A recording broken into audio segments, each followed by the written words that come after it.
Hello, good evening and welcome ladies and gentlemen to another round of battle-brimming racing action from the one and only SimRacing International Thursday GT3 Championship Season 12, as brought to you on the premier sim racing platform available only on PC, known as iRacing. Here we are today then at the Fuji International Speedway. It is time for round number 4 of 10 in the championship and you're tuning into the Masters Split. Rain falls in the background currently and mixed weather conditions are going to abound at a circuit that is no stranger to championship drama. Will of course be the first ever Japanese Grand Prix in 1976 and the infamous showdown between James Hunt and Niki Lauda as immortalised in the movie Rush, all turns for the annual arrival of Super GT or Super Formula at this circuit in Japan. It is one of those circuits that always presents plenty of brilliant action, and it's easy to understand why at Fuji International Speedway, with a 0.917 mile long straight combined with 16 corners that are winding bends that give way to very low speed and aggressive blind apex corners right at the very end. It is a circuit where you need to find a balance. Take too much straight line speed, you'll be the king of the start finish straight, but you'll lack all the speed in the corners. Go too far the other way towards corner ability and you may just be outrun towards the finish line. And when the rain is added to the mix as well, this is one of those circuits that's absolutely uncompromising, and it's no stranger to rain given its location in the foothills of Mount Fuji. But who exactly is going to be scintillatingly quick in the Shizuoka Prefecture of Japan, and who may be finding themselves floundering in the wet? Well, that's what we're here to find out today in this post-round broadcast from Circuit Side.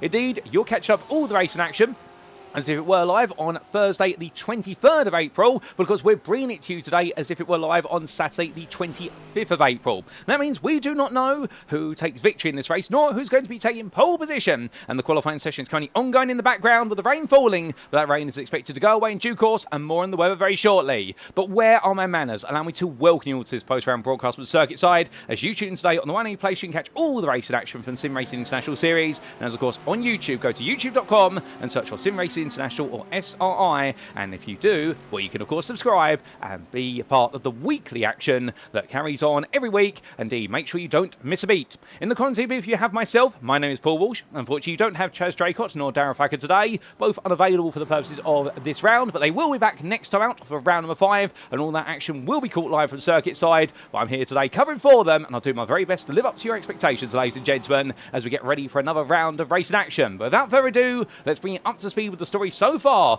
after 3 rounds of racing and see exactly what we can expect coming into round number 4.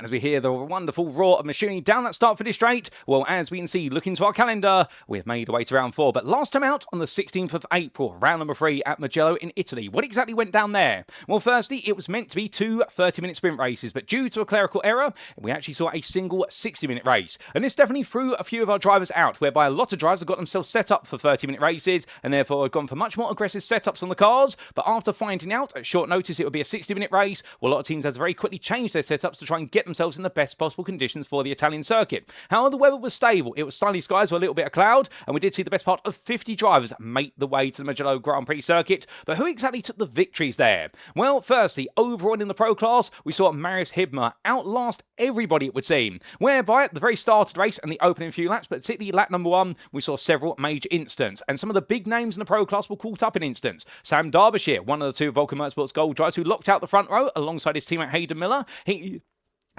succumbed to a major incident on what was the open lap, and in the end we did see Marius Hibma gradually make his way from 3rd to 2nd, and then after that Hayden Miller had a big altercation of his own on lap number 8, and it meant that Hibma was able to take the lead and gradually walk away with it as everybody else behind fought for 2nd place, and he was able to take that win by 10.5 seconds. Meanwhile, in the interclass, it was Nick Stubb who was right in the midst of an incredibly tight qualifying field. Keeping on course, it was only a 10th that separated the top 4, and Stubb was the 3rd place starter, only 400ths off of the pole time set by Menno Bloem. But when we made our way to the grid, it was disaster for his fellow Dutchman Bloem, whereby Bloem was not able to take to the grid due to a technical issue with his car, and it promoted everybody up a place. Chris Jennings therefore inherited the pole position, but Nick Stubb quickly swiped it off of him when he took the lead in towards turn 1, and after that, well, the race, you could say, was effectively done, as he just gradually walked away with the win and took it in the end by 7.4 seconds, but Jennings always kept him honest. However, it was Stubb who had the advantage when it came to the pace. And meanwhile, in the club class was Andrew Larkman, who proved absolutely indomitable last time out, whereby he took pole position by almost what was 5.5 tenths over Daniel Miller, and in the end just proceeded to run away with the win from the outset. He did not put a foot wrong all race and took the victory by a rather outstanding 35 seconds. But of course, who exactly is going to be outstanding today, as we do make our way back to another 1 hour round, and that's on our cards. But we can see here for Fuji International in round number 4.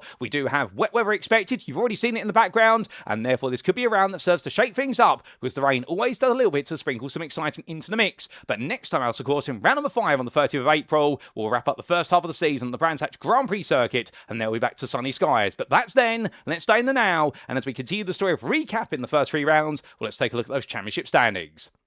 And as we can see, in the pro class, Sam Darbyshire still leads despite his difficulties at Mugello last time out. The man who started second and lost out at the early stage but recovered all the way to a 4th place finish. The Vulcan Motorsports Gold driver will know that points are becoming precious, and when he has only now got an 18-point advantage over Marius Hibma, well, he's now got a bit of pressure building, because Hibma taking his first win of the season, and that's what he's needed to get the confidence going, and the Dane right now will be smiling after that one and hoping he can make it 2 in a row today. From the Glass Tech Racing drive, it's a further 14 points to the very steady pair of hands from Vulcan Motorsports of Lewis Kenyon, and Kenyon started 6th at Mugello, and that's where he should have finished if you did it based on pace. He was the 6th fastest of all the drivers, and over the race, he had the 6th fastest average lap times. However, the demise of his teammate and the sister team of Vulcan Motorsports Gold of Hayden Miller meant that for Lewis Kenyon was able to move to 5th place. He in fact moved up to 3rd at one point, but the pace of his teammates Acer Ploeg and also none other than Vince Zeskis in the end did see him lose back and be relegated back to 5th place, and that's where he would finish the race. Acer Ploeg then is the best part of 36 points behind, and after failing to finish the opening round, well, he's had a 2nd and a 3rd, and he's looking for the number 1 spot on the podium today if he wants to get a bit closer to the top 3, and he needs to very quickly, because he's only ahead of William Humphrey right now based on result countback, being the first to take a 2nd place out of the 2 of them, but otherwise they've got entirely identical results.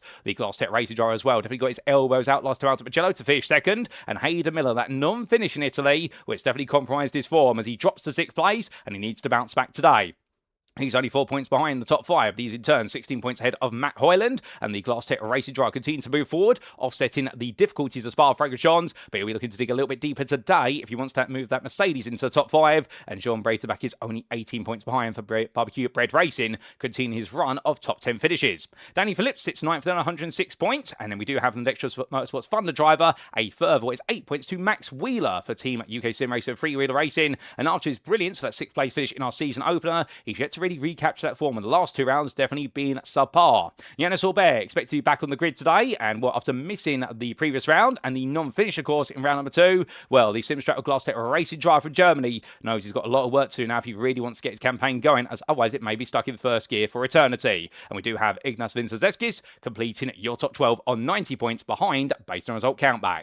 But then we come to the interclass, and here we can see Adam Baker leads the way, and right now it's been a bit of middling form for him, because in the wet at Spa-Francorchamps it was 2nd place, but last time out of the dry at Mugello it was another 5th place, and his story was one whereby he was only 1/10 of Menno Bloem's pole time, and he gained several positions on the open lap. He was very quick at the start of the race, and rumour has it that LS Racing had left the sprint setup on the car. Indeed, that's the only setup they had available. They didn't have time to adjust the car, and therefore, whilst he looked quick initially, after 30 minutes of racing, the car started to lose pace, and that's why he was relegated back down from a chance of a podium to take what was 5th place. If so, well, it definitely makes sense, and right now he's got to make sense of it all once again today, because he does have a gap of 48 points there to Lewis Hammond. And Hammond for Darkwing Racing, well, if it did go a bit backwards for Adam Baker, it went very much downhill for Lewis Hammond, with 8th place in qualifying and a 9th place in the race after being involved in an early incident that sent him all the way to the back of the field, but he did well to recover to take a top 10. And if it went backwards for Lewis Hamilton, well, it went absolutely barnstormingly blitzy backwards for Barry Wenman, because it all went very much wrong at Mugello. He started in 18th for a very difficult qualifying session, a dismal display in qualifying, and the Dexterous Motorsports Cyan driver tried to make amends, and he did finish in 11th place. The reason he didn't make all the places in the end was not because he didn't have the pace, but it's because he started stepping on the toes of club drivers and pro drivers just as much as fellow Inter drivers, and in the end was not able to make the progress. If he had another half an hour, we suspect he would have finished in 5th, but he didn't have the time. Chris Jennings, 4th there now. After his 2nd place finish, his first podium of the season, and the progression has been absolutely noticeable for the Ford Mustang driver for Access Sport with SimCoach. He's on 168 points, 6 off of the top 3, and in turn 8 ahead of 5th place man Robin Aston, who after not finishing the race at Spa-Francorchamps, returned to a 6th place finish at Mugello, and the GPX SimSport Vertex driver right now, 9, the pressure is on to stay in the top 5, because Menno Bloem, the man you need to watch out for, he today is looking to bounce back after seeing that pole position taken away from him, where technical issue on the grid and starting from the pit lane. The SimRacing Team Lowlands driver's got nothing to lose today as the Dutchman needs a big result. James Howard sits in 7th just behind him, and in his own words, he had a brilliant first half of the race, but completely forgot how to drive. In his post-round interview, he said that at Mugello, and that's what saw him go from a podium finish opportunity to a full place finish. He just could not put it together in the second half of the race, and I suspect he had a sprint mindset on. John Ludbrook, a further 2 points behind for GPX Simsport Onyx, a 7th place, and indeed not the happiest of races for him. I think he wanted a little bit more, but still got some good points on the board, and Marcel Breitebat sits in 9th place there, and will have a bit of a difficult day under the Italian sun. And David Hutchins sits a further 2 points behind, round off the top 10. His first podium of the season last time out. Keep your eyes out for him because he's making some steady progress. And then we do have Lorenz de Dapper for LS Racing and Thiago Reza for 9 Pegasus Panthera, completing your into top 12. Meanwhile, in the club class, here we can see it has been 3-2-1 for Andrew Lightman in terms of results. The man knows his numerical progression, and he put an absolutely brilliant win together, of course, last time out. He's on 270 points. The best part there, 28 ahead of Rob Mackay, who's doing his own numerical progression of 4-3-2. So theory would be he's going to win today. However, we'll have to wait and see if that rings true. The Dexterous Motorsports fun to drive definitely finding his form, much like Larkman. But meanwhile, the man who normally has had a happy time at Mugello, albeit you'd have to exclude the fact that he did, of course, not put the right setup in the car back in Season 8 in the Evo category. Steve Rubino, a very quick driver there, but had no pace over the entire day, struggled for the whole day after qualifying in none other 9th place and taking 7th, and it really was an interesting situation for the Mustang driver. He just didn't seem to be able to get that American muscle to hustle. But still, a 7th place, some good points, and he is now 16 up behind Rob Mackay, but he is only 14 ahead of Stuart Rice, who took his maiden podium last time out, and the English driver in that BMW is looking quicker and quicker with every lap turned. Owen Seward sits 5th, the best part there of 32 points behind, and really denoting what is a bit of a no man's land, because he is well behind the top 4, but in turn, after his 4th place finish, he has broken away from the rest of the field with Michael Rhodes a further 42 points behind. But the Darkwing Racing driver cannot be dismayed because his consistency has proven very powerful with 2 temps in the 9th, and he's been more consistent than James Bostock so far, who'll be missing this round due to business travel, but the GPX Simsport Onyx driver will be back in a week's time. Then we do see Pete Piver for LS Racing, 116 points, a further 4 adrift, but he's only ahead of 16 points there for Daniel Mellor. And Mellor, after that win at Spa-Francorchamps, when he non-finished last time out, can he bounce back to make it another win today? He doesn't make a habit of it, however. We want to see him finish these races and get some good points on the board. Brian Beardsworth, his teammate, sits in 10th behind, only 4 points adrift, and it's a further 6 back to the 3rd member of the team, Scott Kostrich, who after that 2nd place in the season opener is back today. He didn't make rounds 2 and 3, and we look forward to seeing what he can do in this one. Andy Schell completes the top 12 there for the club championship, and indeed yet to refine his way into the top 10, but can he do it today for Quackmass Motorsports? We'll have to wait and see. But as we now come to our team standings, as a quick reminder, these are the standings that do apply across both the Superstars and the Masters split, and I remind you are tuning into Masters, so therefore some of these teams you will not see in this broadcast, and some of the drivers you will not see, or 30, a combination of the both. But what we do see at the very top is the combined efforts there of Raz Harper, Elliot Court and Jared Love in the Superstars split is definitely seeing DDK Racing retain their lead and extend it quite comfortably. They have moved further forward, but the biggest gainers of them all for Mugello are your 2nd place team. From 11th to 2nd they've gone, it's Glass Tech Racing with a huge set of results. Wins, of course, in the Masters category for Marius Hibma in Pro, and also for Nick Stubb in the Interclass, means they've taken 2 first places, 200 points has gone into their bank account, and it's launched them all the way up into 2nd. Axis Simsport with Sim Coach also moved from 8th to 3rd. They had a very strong round. They are going to be ones to watch as they continue to find that momentum, particularly with Andrew Lartman's incredible performance and Chris Jennings almost taking a win in some respects. And then we did see Vulcan Motorsports. They've outweighed their sister team of Gold, and they've moved up to 4th place from 9th. It was a good haul of points for the team, but conversely, Vulcan Motorsports Gold, with the retirement of Hayden Miller and what was the struggles for Sam Darbyshire last time out at Mugello, it does mean now they're fallen into 5th place. However, they do have a 24-point advantage over Samantha Town Racing. And the story of the MTD and Leon Seeley team is the fact Leon Seeley was not on the grid last time out in the Superstar split at Mugello, and therefore whilst Milton Tomlinson-Ness did take the overall win in class and also therefore the pro win, well, we did see the fact that in the split, with him only being the one driver there, 100 points can only go so far, and that's why he's now with the team 2 ahead of Beowulf Racing Team, and they missed a huge opportunity to make a 1-2 in the Superstars intercategory with both drivers falling foul of instance, and therefore they've got a lot more to do today. LS Racing sit in 8th place on 378 points. They're only behind based on result countback. And we do see Darkwing Racing a further 12 adrift. And then we do have the team of Euro Titans Endurance, who formed for 7th to 10th, but they don't want to fall outside the top 10 today, but they could do so because Axis Simsport with Simworks and Dexterous Motorsports Thunder are both 16 points behind, 11th and 12th respectively based on result countback, and they could launch their way back into the top 10. But with that, ladies and gentlemen, that's the standings recapped. Let's tell you a little bit about our host circuit for today. And it's, of course, the Fuji International Speedway's Grand Prix Lout, located near the town of Oyama Yokohama in the Sunto district of the Shizuoka Prefecture of Japan. This circuit spans 2.83 miles or 4.55 kilometers, depending on your preference of units, but it never changes the number of corners. 16 of them, many of them international and national household names. And a huge thank you to iRacing.com.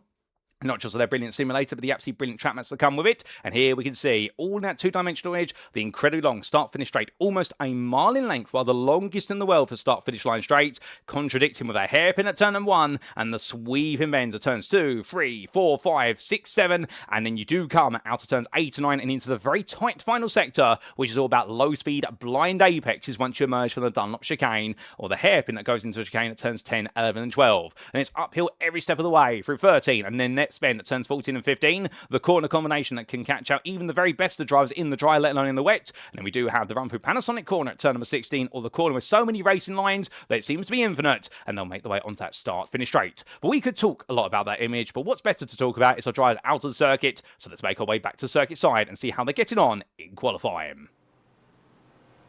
And so we do come back as our drivers continue to make the way on around. And qualifying right now does have the best part of 14 or so minutes to go, plus overtime. And as we do see Thiago Reza make his way on down, well, right now it's Jon Breitenbach right towards the very front of the field. In fact, he's your provisional pole sitter overall in pro. And we do have Ignas Vincezevskis and not too far behind him. Now, what are we expecting weather-wise here today? Because this is going to play a huge factor, whether it be in qualifying or 30 in the race itself. Well, you saw some rain when we started this broadcast. That rain has since gone away. We expected rain to arrive in the transitional period between practice and qualifying. Light rain, which has run all the way for the first 20 minutes of this qualifying session or so. So the rain pretty much stopped when we did look away from the circuit side to bring you up to speed with the story going into this round. We're not expecting the rain to come back until as we transition from the warm-up to the race. So this circuit is going to dry. Now, what rate will it dry? That's the question. Will we see slicks gone at the end of qualifying, or will the wet tyre be the right call? Well, more on that very shortly in terms of what we can expect there, as Andrew Larkman is currently the fastest of your club drivers out there in 5th place. When we do go racing, we're going to be starting the race in a light rain condition, and we'll see the rain fall for approximately 20 minutes of the race. And then after that, we will see sunny skies all the way to the end. So the race, we suspect, is going to be the story of starting on wet, but who exactly can put it together and transition onto the slick tyre at precisely the right time to be able to min-max the race out. Should the circuit dry enough, or is it better to stay on the wet tyre and not risk it? Well, that's going to be down to our drivers. And, well, of course, that's going to make it very interesting around here. The challenge of Fuji enough in the dry is exceptional, but we of course will look forward to seeing who exactly is going to get it right and prove themselves to be a bit of a rain transitional master.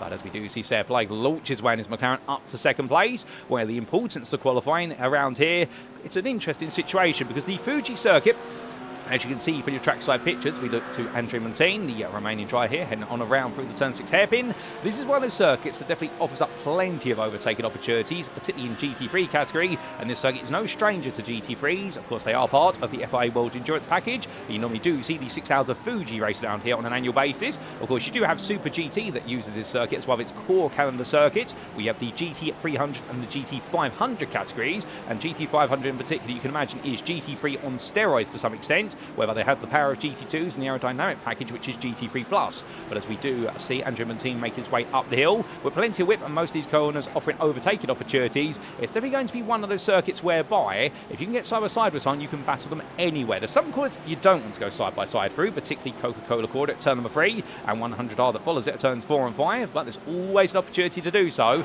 So expect plenty of battle in action in the dry, but in the wet here, we expect fights as well. And that's what's going to keep everybody, including us here in the commentary booth, on our toes. But speaking of driver right now, who's keeping himself on his own toes, there's Daniel Paul, and he's currently the fastest club driver now.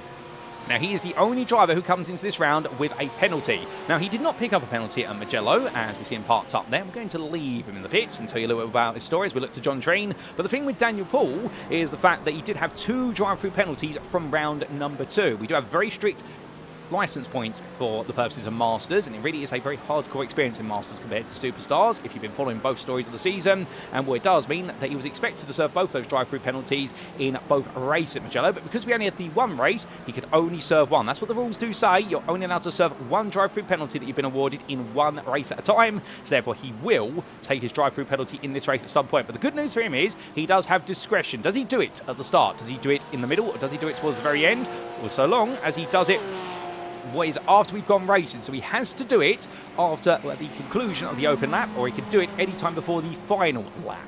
And well, that's going to be if Daniel Paul can find a way to be on pole and break away from the rest of his club rivals, he could leave it until literally the penultimate lap and then come in and simply take the penalty then. To see how it plays out. So John Treen plays as well up to a 49.274. That puts him in 11th place there. Good lap for Treen. He'll want a little bit more than that, I suspect, if he really wants to get himself up there. But right now, Treen looking good as he makes his way on through. Of course, all these drivers still adapted to conditions. So you can see this circuit is getting quicker and quicker. The dry line is starting to appear. You do have that thick black line there coming towards Coca-Cola Bend. That line is essentially going to become a very light grey line eventually when the circuit gets dry enough. But the amount of spray off the back of these cars right now tells you we are in wet conditions. As we do see Simon Clifton to go around the outside of the car coming out the pit lane. And I do believe that's Marius Hibma who's just making his way on through and trying to get himself up to speed. So the idea is once that spray becomes quite small behind the cars, and we'll tell you when it has transitions that, then you may be able to transition onto the slick tyre. But it is very dependent at the circuit. Because remember, when the circuit starts to dry, it's not the entire track surface dries. Indeed, in the simulation of iRacing, they try to model it as much as possible, as close as to the real racing experience. You will see the racing line that's to be associated with this circuit.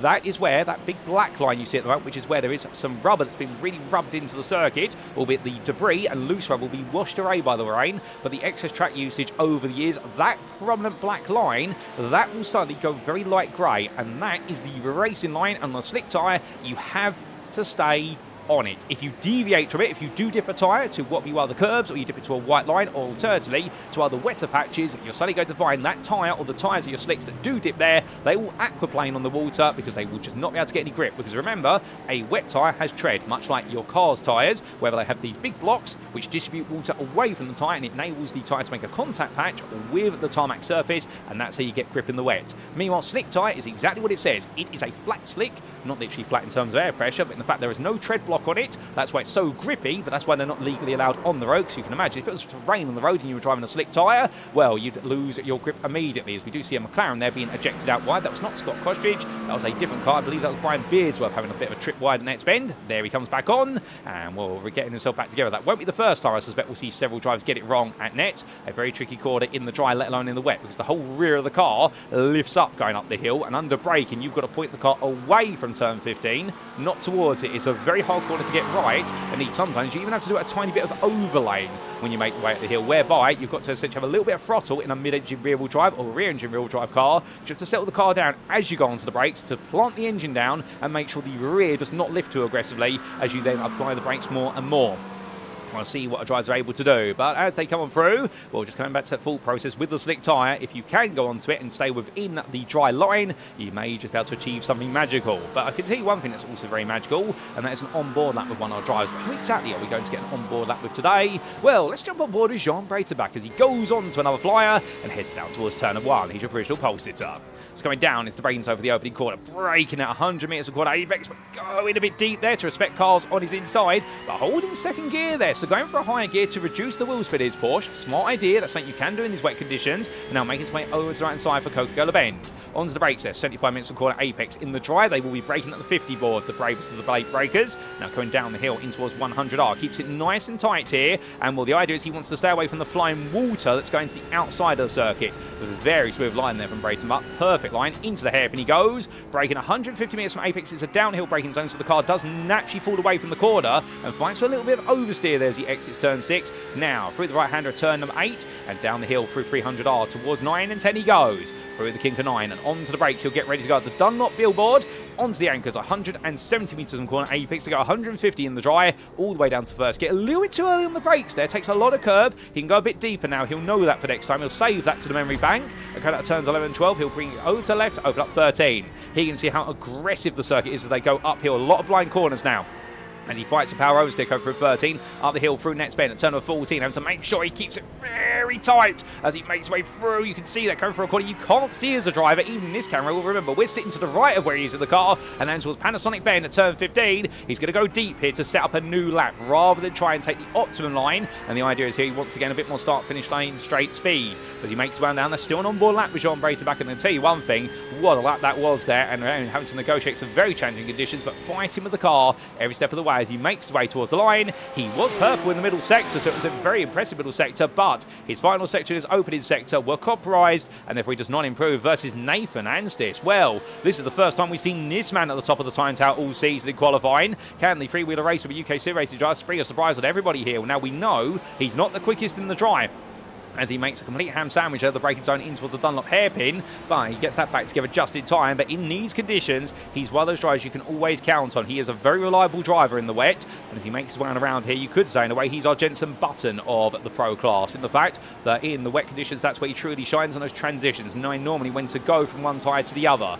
And up the hill through turn number 15. Right now, can he put it all together? And when I do say Jensen Button, we're talking about the Honda F1 era Jensen Button before Braun GP, and also the early McLaren days. And of course, that infamous win at Canada, the 4-hour-long race, the longest race in four-wheel drive history, whereby then with the surprise win versus Sebastian Vettel on the final lap. Indeed, a race this day where I get emotional thinking about it, ladies and gentlemen, but I'll tell you a bit more about that another time. That's the story for another broadcast. But Nathan Anstis right now definitely pushes his way on as he comes down towards turn number 1.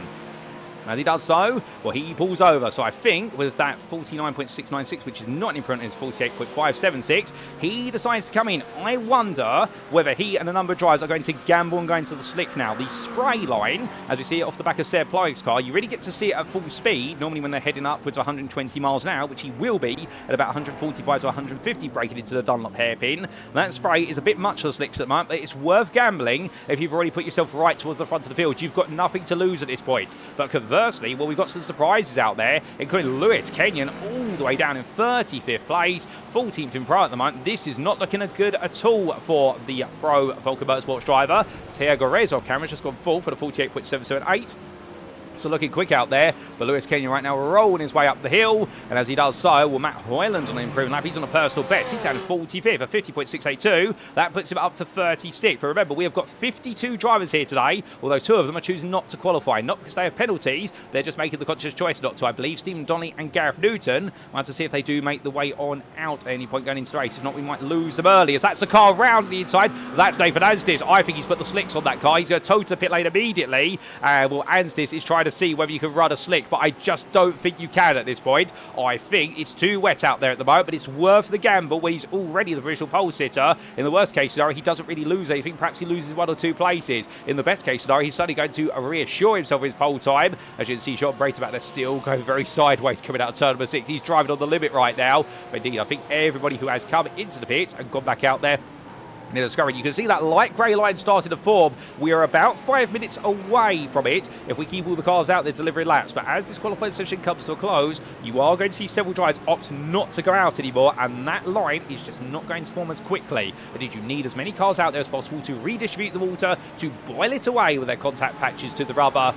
Well, as we do see Braterback make his way back the hill, Marcel Braterback, fellow family member, right now looking to be the quickest of the Inter drivers by half a tenth over Thiago Reza, and Sam Darbyshire 5th at the moment at least. Well, he'll be happy with that. However, he'll be thinking to himself there's more time out there. He's got to find it. As Wesley Van Rens crosses the timeline, does he improve? He did improve. How the lap was invalidated due to track limits, and Derbyshire goes very deep there at the Dunlop hairpin, and well, he'll want to recover for that quickly. But you see the lower speed cars, there's barely any spray there. That's because they're not really kicking up any speed, but as they build up speed, they're sideways coming up the corner. I think Derbyshire's gone to slicks as well. I think he's giving it a go, but uphill it's just not gripping up at all. There's too much water initially going up the hill. This uphill sequence is going to be so hard on slick tyres in these wet conditions as Anstis goes around, and both drivers here right now experimenting, but it's not working out. But meanwhile, in 41st place, it's worked out a little bit more for Danny Weir as he heads down towards turn number 1. 1.5 minutes left on the clock. Going on to the brakes here, and as he does so, well, the Dexterous Motorsport Cyan driver right now 9. There's a bit more time out there. He's got to find it, but with 1 minute 40 left on the clock,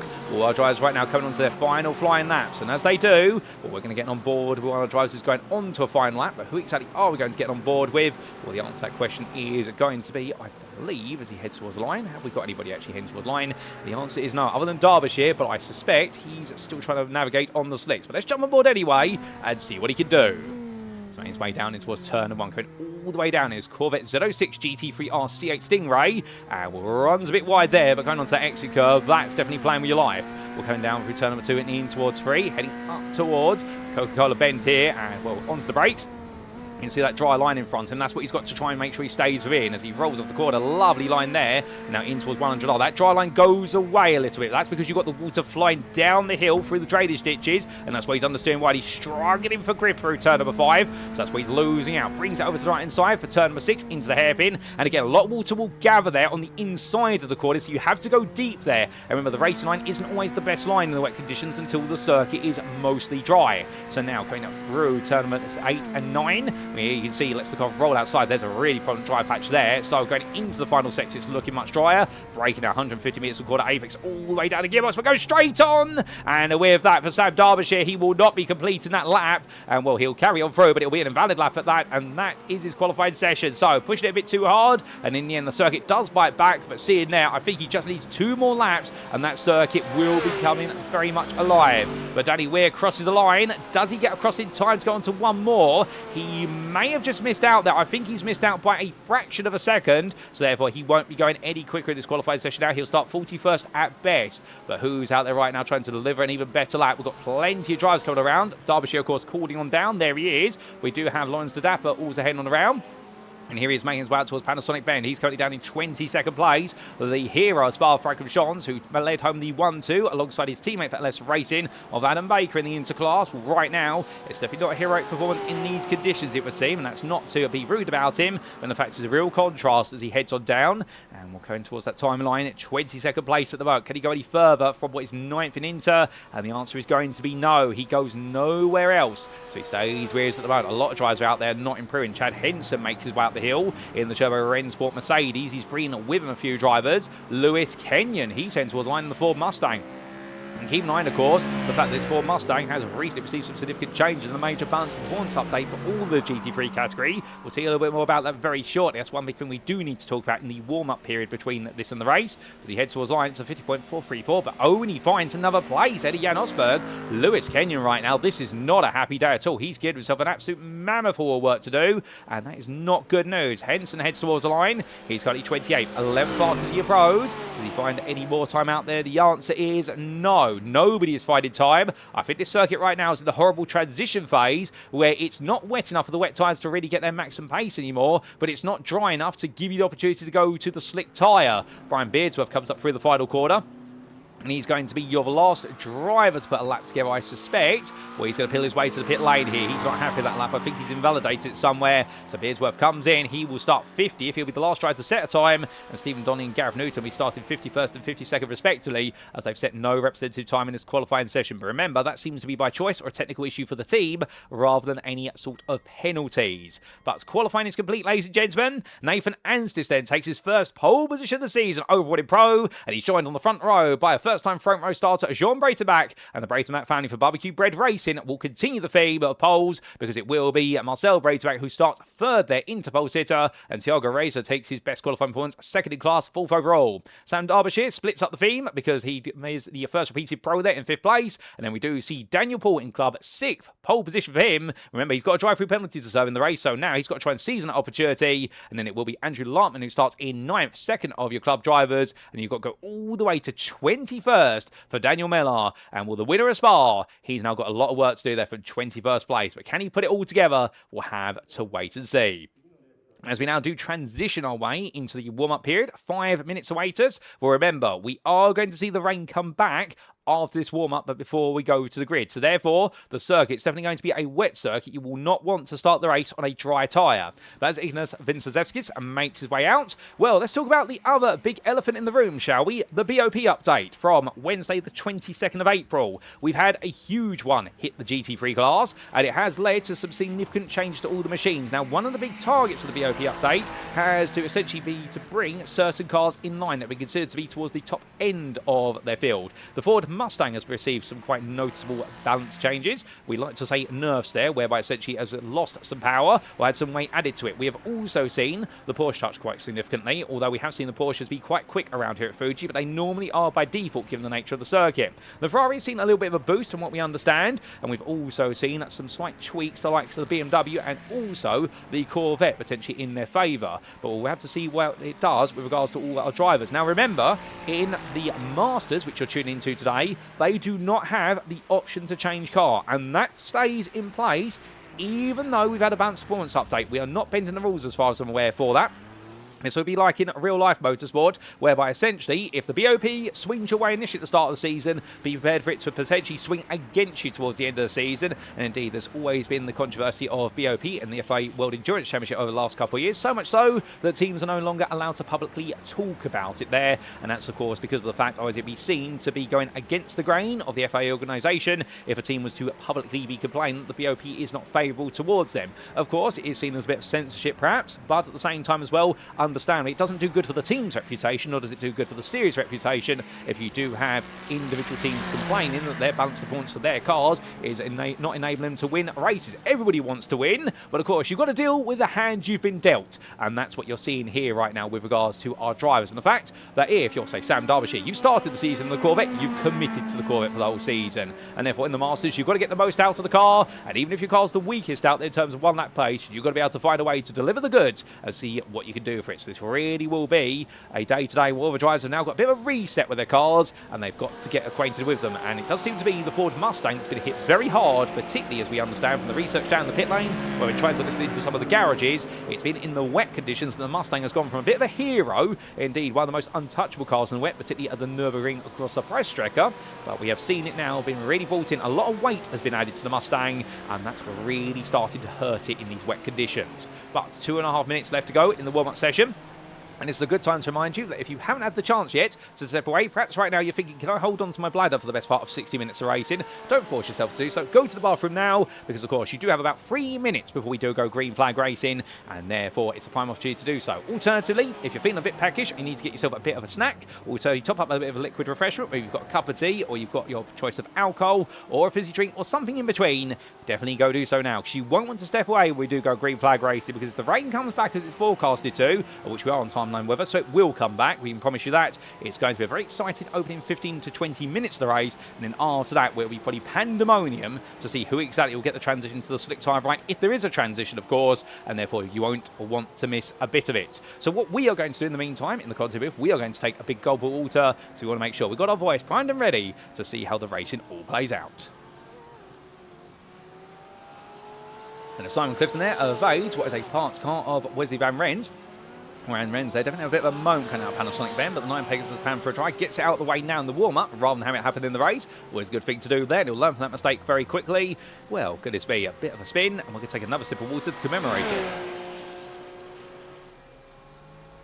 So, water acquired, and with that, ladies and gents, we are all set. And if you're just waiting for a little bit of trivia, well, if you didn't know, this circuit, the Fuji International Speedway, owned originally when it was opened 60 years ago by the Mitsubishi Motor Company. It was then sold to Toyota, who, of course, Toyota owners of Toyota as a brand, and also Lexus. And this circuit, the birthplace in 2007 of the F brand Lexus. Indeed, the ISF was their first car, and it was made here. And the story goes, a bunch of engineers from Lexus in their spare time brought an IS250 to the circuit and decided to bolt into it a 5-litre V8 engine, put it right in the front of the car and went on around there. And then the head of Lexus came down and went, what exactly are you doing? And they went, well, we thought we'd stick a V8 into our ISs and see what would happen. And after that, that is how the F brand was born. And the whole idea behind the F brand was to essentially take on the M brand of BMW, because at their time, of course, they had their M3 series cars, and that's how the F series of Lexus were born, with the ISF, then the GSF, and then the RCF. Unfortunately, not in iRacing currently. But without further ado, ladies and gentlemen, here we go to the grid. It is time for a one and only race here in mixed conditions at Fuji International Speedway. But who exactly will be the rain maestro as our Masters get their round number 4 underway in the SimRacing International Thursday GT3 Championship Season 12?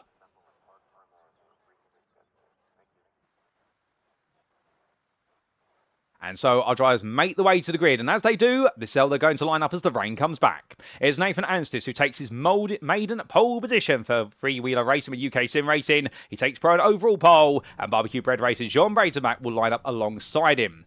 Season best qualified performances of both drivers there. Well done, Sub, and the theme of that continues with the Interpole sitter being third place man Marcel Breitenbach alongside what will be Thiago Reisa on that second row. It's an all-inter second row. The 9 Pegasus Pan for a drive from Brazil will take on the South African driver and see whether maybe and take his first win of the season. Sam Darbyshire, he's definitely going to be the fly in the ointment for the top four. The Vulcan Motorsports Gold driver. He definitely acclimatised to conditions, the best of many of the big favourites in Pro. He starts fifth, joined on the third row by Daniel Paul, your club pole sitter. But remember, Daniel does have what will be a drive-through penalty that must be served at some point in the race. William Humphrey will start in seventh for Glass Tech Racing, ahead of Sarah Play for Vulcan Motorsports. And then we will see behind them at your second place, Club Dry improved right towards the end of the session.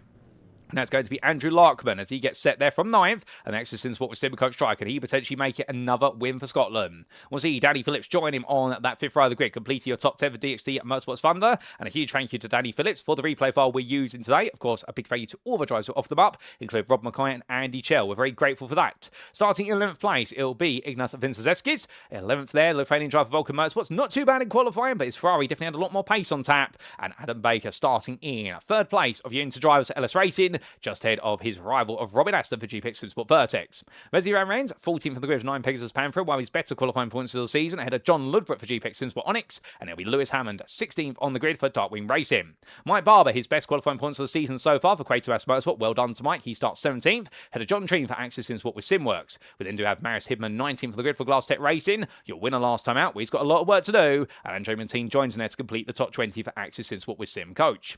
Outside the top 20, 21st, it's going to be Daniel Miller. A third of your club drivers, and he's got a lot of work in front of him if he wants to take that win. But still, the GPX SimSport Xenon driver finds himself well clear of the rest of his club rivals, and behind him is a whole pack of very hungry Inter drivers, including Lorenz Dodapa for LS Racing. Also there on row 12, Chris Jennings for Axis SimSport with Sim Coach, and Barry Wenman for DXT Motorsport Siam.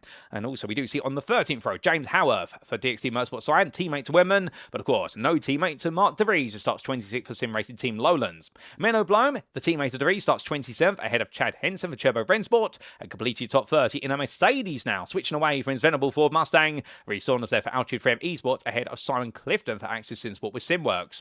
That's your top 30. 31st, it's going to be Michael Rhodes for Darkwing Racing, ahead of Hussein Sarakadessa for GPX SimSport Vertex. And then we will see Robin Noel Brown starting 33rd for the sister team of Onyx, but ahead of Lewis Kenyon for Vulcan Motorsports. And well, he'll need a steady pair of hands today if he wants to make his way into the top 10 of the Pro category. But then we do see behind Jan Osberg, 35th for Vulcan Fasters by Glass Tech Racing, alongside him his teammate Sam Clark, and indeed from them 37 it's Matt Hoyland for Glass Tech, ahead of Andrew Fellows for Daniel Newman Racing Blue. 39th it's going to be Steve Rubino for Hobo Racing as the formation lap is about to get underway, and Pete Pye will complete your top 40 for LS Racing.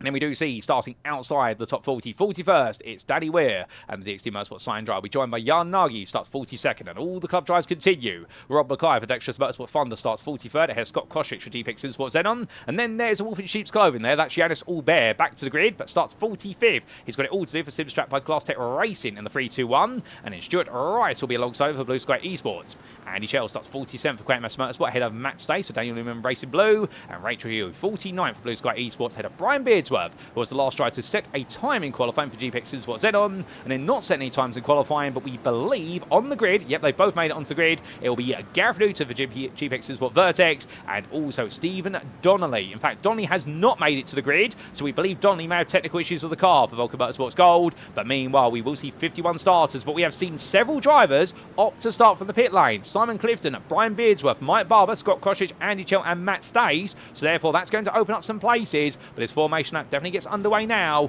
As we look down to the very front of the field, well, the formation lap is almost complete. And it's a very short one here, and as he makes his way down the start finish straight for Nathan Anstis, well, the rain falling at the moment, but remember that rain will go away about 15 to 20 minutes into the race, and well, he'll be absolutely itching to go green flag racing. They all will, and he gets himself set here to take us away for 60 minutes of racing in round number 4 of the Master Split for the Thursday GT3 Championship Season 12, brought to you on iRacing.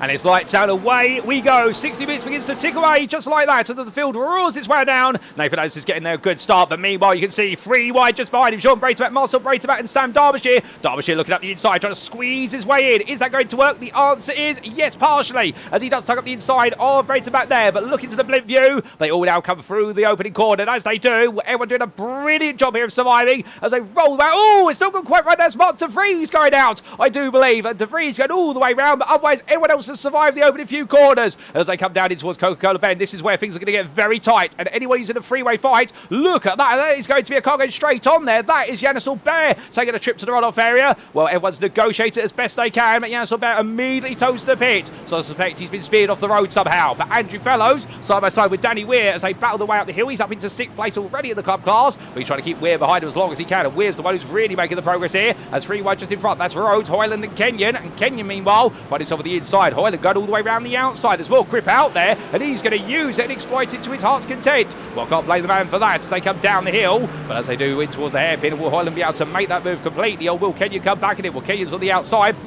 Once the brakes they go, this is going to be a big queue of cars as they head onto the anchors. 3 wide again. That's going to be Robin Noel Brown. Look at the inside car sideways. That, I believe, is the Mercedes of Chad Henson that's gone around. He gets it back together there as he gets pushed back in the right direction. So thank you to whoever did that for him. And as they make the way up the hill, we'll right now car around in the rear of the picture. That is Rob McCoy, who's had a bit of a spin, but he's going to get that back together very quickly. But Nathan Anstis, he's trying to make a break at the front of the field. And Sean Braitabat and Sam Darbyshire fight the way going out of Panasonic Bend. And Darbyshire very sideways. All of them on wet tyres here. Of course, we don't have that information. We're going to guess as best as we can, and we've learned from our mistake at Spa-Francorchamps. We thought everyone was on the slicks when they weren't. We believe this is wet tyres every step of the way today, unless we see a very prominent dry line towards the end of the race. But as they make the way down the run towards turn 1 once again, after 1 lap, it is Nathan Anstis who leads by the best part of 1.2 seconds. Then is Jean Braitabat, the barbecue bread racing driver, trying to keep Derbyshire at bay. Derbyshire making sure not to touch the pit exit line there to keep the grip. Under braking he goes. He took the position of Marcel Braitabat on the previous lap at turn 1, and he does it again now, so he moves up into 2nd.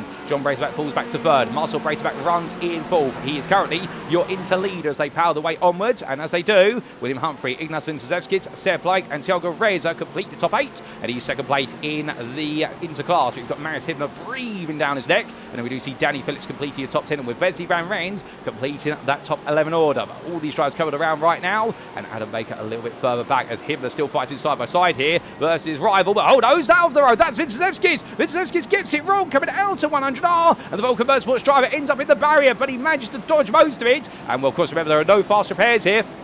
So if you get it wrong and it hits the barrier, you've either got to carry on, alternatively you've got to come into the pit lane and do all the repair work, and it will take minutes, not seconds. But as he comes back together, John Tree looking for a move around the outside. That's not going to work as he tries now head down towards the braking zone here for the Dunlop hairpin. And Daniel Mellor's had a brilliant start to this race. He's already up into the lead of the club class. I'm not quite sure how he's got that done, but he's made his way through.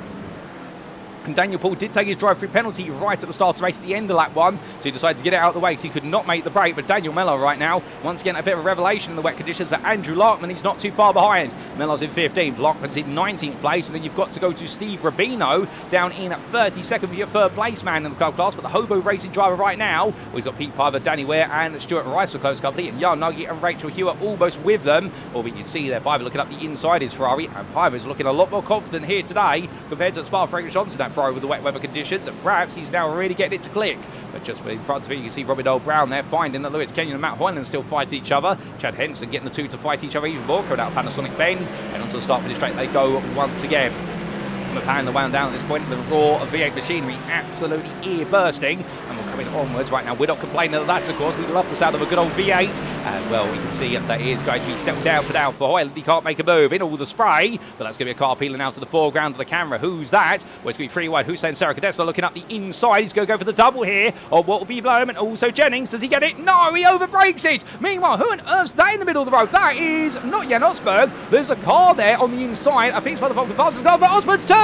He goes sideways there. Contact, I believe, with the Porsche Sarakadesla, and I believe that car that was on the inside, that was Samuel Clark, who was a lap down, and after leaving the pit lane, parked the car up on the grass there to make sure he did not get involved. So good awareness there for the Vulcan Fasters by Glass Tech Racing driver. That could have been in bits, but it was not. Instead, it all went into bits for other drivers out there. Rachel Hubie, well capitalised on the chaos, now up into 8th place in the club class, getting on past Gareth Newton only moments ago, and Newton right now is having to make sure that Jan Osberg does not get in the way as he passes him, and Osberg, after that contact with Sarakadesla, coming out of turn 1, well now gets it back together or thereabouts, but more fighting behind as that is going to be Mark de Vries scooping around the inside. Janos Bergen, as they say, kick him around when he's down. And definitely right now, de Vries meant off the 15th place in the interclass. But it's going to be a lot more stories before this is said and done. And meanwhile, oh, what's happened here? We've had a bit of an incident for Lorenz de Dapper. He goes straight on. And Lewis Hammond, I believe, the two had altercation. I think de Dapper was trying to go for a move. And he has hit Hammond on the back of the car. And Hammond's got damaged suspension. That car is crabbing right now. It's not pointing a straight line.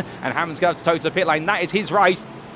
And sadly in pieces, and that's not the way he's ready to go whatsoever, and we'll try and get a replay of that when we can. But as our drivers carry on, well, we've definitely had some big bugs in this race so far. We'll have to get some replays of it in due course, but not until things do settle down. But at the front of the field, Nathan Ansis goes on to lap number 4. 6 minutes complete, still plenty more to come, and leading by 1.1 seconds at the moment. And Ansis definitely in control of this race. Sam Darbyshire behind by a second. And then we do see Jean Breiterbach in third, and right now Breiterbach there staying at just about as more rain continues to fall there on the cameras. And right now, it's definitely not a circuit where you want to push too hard. You want to keep it nice and compact in terms of the way you approach the lap. Looking back to Wesley Van Rens, he does fall behind. Robert Astor gets on the inside, and so does Ignas Vincentevskis. So progress being made by drivers of different classes, but meanwhile, Wesley Van Rens, we fall back to 9th there behind Vincentevskis, and we can see Daniel Mellor, the club leader, getting closer. But Andrew Larkman, he's the one you've got to watch out for here for Mellor's sake. The GP Sport Z driver right now will notice that gap between himself and Larkman is actually being contracted. It is not expanding. Larkman right now, I think, just taking it nice and easy here and deciding to play the long game. And James Howarth, meanwhile, battling here with Lorenz de Dapper, going around the outside. Smooth moves there for the DXT Motorsport Cyan driver, and hopefully he remembers how to drive for the entirety of the race today. In his own words, of course, at Mugello, whereby things did not go right in the second half of the race, but if he can keep this up, I think Howarth's going to have a chance of a top 5 today, as he does pass there, de Dapper, and Chris Jennings comes on through as well. Now, de Dapper does have that front end damage, with his contact with Lewis Hamilton, as we understand it, so therefore, I do believe right now de Dapper really battling uphill as Menno Blom dives up the inside before they do go uphill, and he's going to take that move into the hairpin up into 10th place in the interclass, and Hoyland, Kenyon and Robin Noel Brown are all queuing up behind them. Stuart Rice, meanwhile, he attacks Hussein Sarkodessa. In fact, Sarkodessa gets past him there. We should correct ourselves, as Rachel Hugh is closing little by little on the rear of the picture, and Jan Nugget and Gareth Newton are following suit. But we can see that even further back, we do have the machine of Andy Chell. Going forward as Mike Barber's on the rear of the picture. Barber's had a difficult start to the race. Here's Shell battling with Scott Kostridge at the moment, the Quatermass Motorsport driver, trying to get in. But we've had... Oh, hold up, there's a parking lot here in Next Bend. That is, I believe, Chris Jennings and Robin Noel Brown. 2 cars around at least. I think there was a third also involved in that. That's already... Oh, my goodness. As the car go wide, they're all sliding loose. That was there. One of the Mercedes, so a Class Tech racer, Vulcan Fasters, get it almost wrong. Noel Brown finally gets it going. And Chris Jennings now, I think, saying, can you get moving, Robin? I'm waiting for you, because I've got to turn through a bigger corner to get this back on the road. And in here, we'll both try to be a bit of a gentleman there, and I do wonder whether there's a bit of a gentleman after you, sir. No, after you. But Lorenz de Dapper into the pit lane for repair work as I look out my Conte booth window, and whilst it's all happening further down the order at the front of the field as well, we've got a bit of battling going on because Nathan Anstis is being closed by Sam Darbyshire. That is not this battle you see on the screen. You're going to see it at the bottom of your picture. That's that. Then we've got third all the way through as this is going to be free wide, or is it? Marius Hibma there looking for a cheeky move up the inside. That does not work. He is too wide with Sarah Plowing, but he's going to pull away from play coming down the hill towards Dunlop. And as you can see there in the rear view camera in the centre, the bottom left corner of your screen, we should say, the centre of the car, well, it does mean that Marius Hibma right now under pressure to attack. But it's going to be into the braking zone here. Goes all the way to the inside of Breiterbach, throws the car onto Marcel's inside, and he's trying to ride the space that William Humphrey's buying, and then he's going to go around the outside of this chicane to the inside of turn number 12. And the Dane's going to get that done nice and easily. Sarah Ploeg on the inside here. And right now, well, the interleader is being made to lose places here. The pro drivers all picking the way through, but Ploeg still struggling about that rear end of that McLaren. I wonder if they put a dry setup on that car, and therefore it's actually got less rear wing than it needs for the wet conditions. And the game plan is, if he can survive these conditions, he will then have a pace advantage going into the drying session towards the very end of the race day, should it be a dry enough circuit. Now, do keep in mind that you can change the rear wing angle of this car, plus also, and for any GT3 you can do it, plus also the anti-roll bar settings, they can be changed in the pit lane. It adds 10 seconds onto the pit stop time, and it is done after the fuel and tyres are done, which can be done in parallel to each other. So you have fuel and tyres together first, and then any wing or anti-roll bar adjustments will be done afterwards, and that takes 10 seconds. And if so, you could see some longer pit stops for drivers, and they may just do it to adjust the cars to suit the conditions. But of course, you don't want to lose 10 seconds in the race if you can help it. You don't want to lose any time if you can help it, as Marius Hibma almost loses it into turn number 1. The swap in place there with William Humphrey towards the end of the previous lap, and by doing so, well, now it does seem as if the Glass Tech Racing team favouring Hibma at this point of the race. I suspected it's because he's perhaps got a little bit more pace to chase down the top 3. But meanwhile, your leader, Nathan Anstis, is still holding on at the moment. And on the three-wheeler race of UK Sim Racing Drive being caught up to, Sam Darbyshire definitely putting in the stint right now and lapping 2 tenths quicker. I would say, in fact, that time around through 100R, he had 2 tenths of it initially, but in the braking zone had to back off. I understand he did not want to clip the rear of his rival. Meanwhile, hold up a second, we have lost our club leader. There he is, Daniel Miller. He's got wide at Coca-Cola Bend. He rejoins, but now Andrew Larkman joins the lead of the Racer Club. And, well, there's still a lot of time before you do get to the rest of the club field. So Miller will rejoin at 100R, but he will lose a lot of places overall, and that's going to be a bit of a gut punch there for the GP Sport Xenon driver, who was looking good, and then suddenly a small mistake and it's all gone backwards. We'll try and get a replay of that when we can. There's so many things we are going to get a replay of here. We're not going to get everything. It's got Kostrich and Andy Chell. They're still fighting as Kostrich there goes very deep at Coca-Cola. That's for 11th place in club, and Chell here's going to look for the move. Kostrich has to rejoin at some point. He does force his way back on a little bit, but to be fair, he rejoined as parallel to the circuit as possible. That's what the rule book says, but Chell does give the space and takes the place off him. And Chris Jennings trying to go around the outside here. Will Jennings get this? He will, and he'll be on the inside towards the hairpin. That's going to be a sealed move there for Jennings, up to 40th place overall. Definitely plenty of fighting going on as Rachel Hughes got it wrong at the hairpin. Now being at turn number 10, the Dunlop hairpin. She brings it back on, and Young Nugget's going to try and go around the outside. Can he take the place of 7th in club? And the answer's going to be yes, he's on the inside. But Gareth Newton, he sees the doors open as Hugh at the end gives them all the space. I suspect she's got wet tyres right out, not quite gripping up. And Simon Clifton goes round there at turn 13. The Exit Sport with Simworks driver has a spin. He's going to lose a couple of into places there, particularly to Andrew Bettini, falls to 13th in class. And Mark DeVries also squeezes on through. But goodness me, as Robin Noel Brown there says, I'm going up the inside. And will the Aston Martin driver make that happen? As Wesley Van Rens is into the pit lane, I suspect, with damage to the car after an off-track earlier on, but he's decided to come in now and coming in quite soon. But to the front of the field we go, and here's Sam Darbyshire. Look up the inside, there's a small touch between them through 100R, and as they head up the hill, it's going to be too wide all the way in towards the hairpin, and it's just going defensive here. Derbyshire's going to try and sweep around the outside, but remember, on that outside line, there's more grip initially, and in the wet, can he get the power down all the way? That Corvette's got a lot of torque, and in the end, Derbyshire finds the traction to go with it, and Derbyshire takes the lead of the race. And will Nathan Anstis all over the back of him now? Anstis, will he be able to beat him into the braking zone here for Dunlop? And the answer is going to be no. Derbyshire sees what's coming. He reads the right in the wall and says, I'm going to hold the middle of the road here. You can see the water pooling up there on the apex of turn number 10. In fact, in the middle of the road as well, as they both slide their way out of the chicane. And Marius Hibma 3.2 seconds behind. Now he'll know that with that change of position, as we look back for the rear of your race leader, well, it does seem as though the Vulcan Motorsports Gold 303 is a gold opportunity now to break away. William Humphries had a bit of a slip off camera. He's fallen back to 5th place. Plays all over the back of him. We'll come to that in due course. In fact, we're going to come to it now. There they are, and Humphrey going defensive up through Nets Bend. He's had a bit of a slide loose through the chicane. That's lost him what was at the time, I believe, 3rd place, and it's all chop and change, but playing on the back of this, and your top 5's all pro drivers now, and Marcel Breitenbach has got Danny Phillips close over. Here comes Phillips on to start finish straight. The DXT Motorsports Thunder driver will be definitely doing the rain dance here, because he's looking very quick in these wet conditions. He would like the rain to stay. I don't think he wants it to go away, but the intensity of the rain at the moment, at least, is remaining light. It's enough to top up the circuit and keep it definitely in what is moderately wet conditions. We're down towards turn number 1. Marcel Breitenbach, your inter-leader. He doesn't really need to fight this. He just needs to stay with the pros. But he does have a 4-second gap to Tiago Reza. And here is your Brazilian second-place man in the interclass right now for 9 Pegasus Panthera, doing a brilliant job. And just got to stay out of trouble.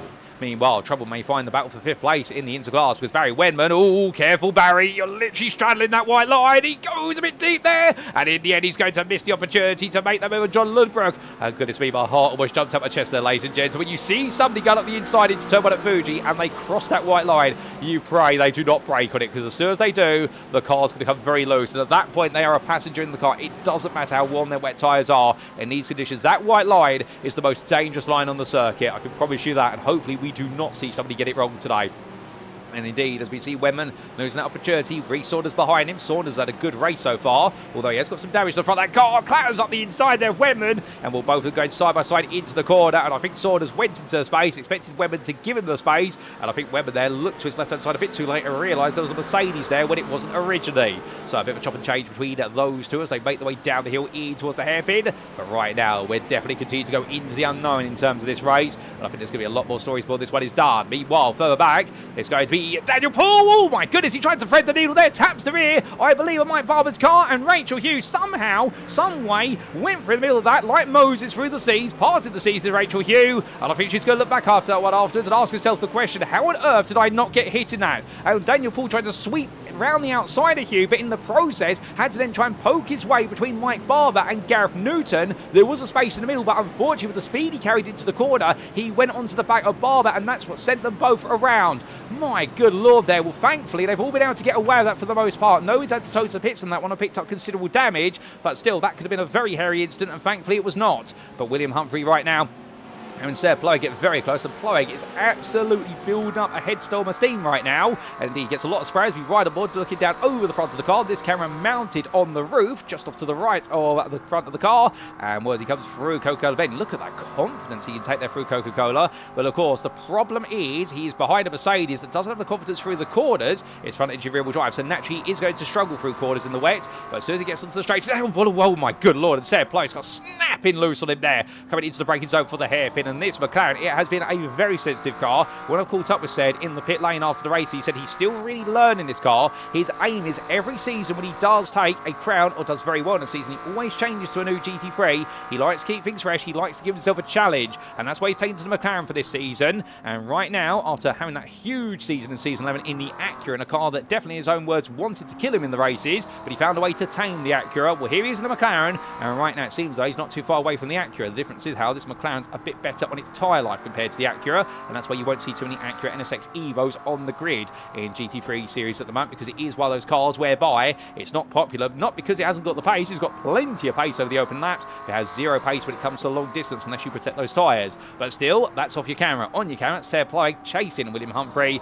and well, they do have a 1.4 second gap to Jean Breitenbach, as we do see the machinery of your Darkwing racing machine there stepping aside, and I believe that is Lewis Hammond deciding to get out of the way, respecting those blue flags. But as they make the way down the start finish straight, well, still Sam Darbyshire now in control in the lead of this race, and will open up a gap to Nathan Anstis of 1.2 seconds. So things do calm down for a brief moment, although we will see Sarah Ploeg see if he can make the move here on William Humphrey into turn one. The answer is no. And a very cheeky defence there from William Humphrey. I like that. The Glass Tech Racing driver knows where he needs to put the car. So if you're wondering what we mean by that, you'll notice he slightly brought it off of the racing line going in towards turn one, or that outside line. He did so if Ploeg wanted to go to the inside, he either had to go all the way to the inside to cross the white pit exit line, or he would be on the white line in terms of when he would brake. So Humphrey there just inching the car out a little bit, only by about 10%, but it says to Ploeg, yeah, you can go for the move, but you're going to have to go all in or nothing, or you're going to end up in the barrier. And well, William Humphrey right now playing the smart game there, but meanwhile, the smart game is also being played by Andrew Larkman, who's at the back of this group. We're focused on Barry Webman, because he's still trying to chase John Ludbrook for 5th place in the interclass. These two fight each other very hard as they roll the way out. Remember, Webman did get that move into turn one for a brief moment, as Andrew Larkman there almost sends himself off into, where's the runoff area, a 100R. Looks up the inside, and Larkman right now going in, and Webman turns in. And well, he's previously had that happen to him. He's had it happen to him again now. And for Andrew Larkman now, I think that might have been where he'd run wide at turn 4. He's carried more speed onto the inside of turn 6. I don't think he intended to make that move, but the Access Sports Sim Coach driver in the end had to, in a way, because the car was on such a line, and unfortunately missed time in that braking zone. He needed to brake about 20 metres early to get that to stop in time. And well, I think the two of them have a little chat after the race, because that'll be a 4x contact between them. Remember, instant points, well, you pick up too many of those, and we've only got a very short limit, I think it's 14 in total, and you're getting a drive-through penalty, and that could completely turn your race upside down. Get to 19, you're disqualified from the race. Nobody wants that at all. And we've seen a few disqualifications already this season, I believe. We're looking back to Chris Jennings. He's looking at the inside of Michael Rhodes as the sun starts to come out. And well, remember, we did say that the rain was forecast to stop around 15 to 20 minutes into the race. The sun is around. It's going to be clear skies when the rain does go away. Those clouds very quickly go away. So right now, this circuit, whilst it won't be drying initially, when that rain does stop, this circuit is going to start becoming quicker and quicker. As we do see, well, it's a quick way to gain places when Daniel Mellor makes a complete ham sandwich out of Nets Bend. And the GPX Sports Zeta drive forward it all the way down to 25th place. That is 4th in the club class now. And he's got James Howarth behind, and Stuart Rice would like to kill him to the back of that.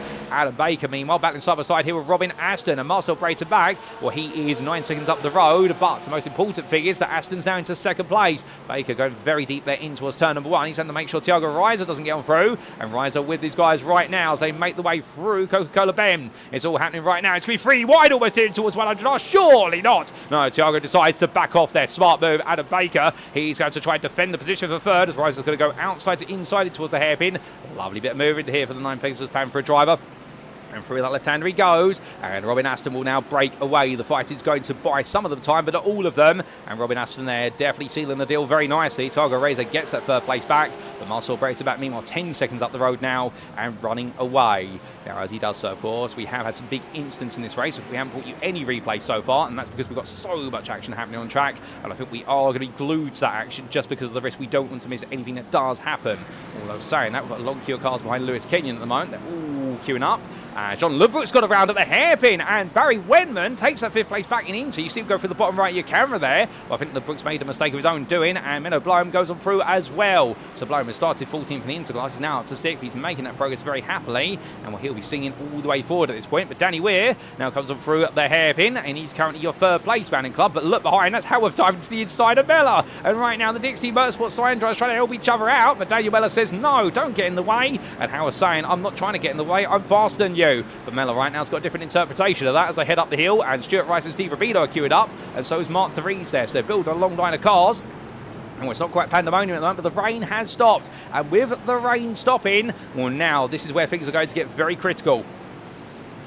As our drivers make their way up the hill, I was going to say our riders, well, they are definitely riding these cars, but that's in 2 wheels rather than 4. And I've definitely got my motorcycle brain still on a week after Cadwell Park. But as they come down the start finish straight, right now Daniel Miller chasing after Danny Weir. And as they come on towards another lap, will we see a move for third place here? And the answer's going to be yes, maybe. I don't know. Ask me another question. And in fact, I think Miller is going to go for this. He's got the overspeed. But now, will he have the line to the inside? He's going to have to cut that pit exit line. Oh, he's going to... Oh, my goodness. He does touch it. It slides. It slides one way, then the other. And Miller in the end finds the space. He managed to just get off the brakes enough, and he had to settle that car down, and he parks up and he toes the pit lane. And I suspect he must have picked up a drive-through there for that off-track. Perhaps he was already what was first in the instant points. He's taken the 14th one, but Miller there towing to the pit lane. You wouldn't normally do that after making that mistake. You'd simply rejoin the racing, but I think they must have picked up a drive-through, and they said, right, that's it. That's the lot after that error, because after the drive-through penalty, he's out. And if so, that's very unfortunate, because I think he could have still made up a bit of time, but I think in the end, the risk is too much.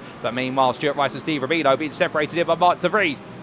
And DeVries making a cheeky lunge to the inside, the Dutchman. And I'm sure the smile he has in his profile picture there definitely will be replicated by the smile in the car on that one, the SimRacing Team Lowlands driver. Although he will be grateful for the fact that Steve Robido left the door wide open and did not turn in. Indeed, we've seen a few drivers turn into each other at the hairpin, but not quite those two. But indeed, as the wet weather does start to calm down, and we've got that sun out, the circuit's getting quicker, and William Humphrey now takes the fastest lap race of 49.39. So he's definitely making some pace and haste now as he heads onwards. But as he does, well, there's plenty more to come in this race, no doubt about it. But we need to take a look back at some of the big moments on the start of this race, starting with what exactly happened to Andrew Larkman when it all went wrong at the start, as we take a brief trip back in time, ladies and gentlemen.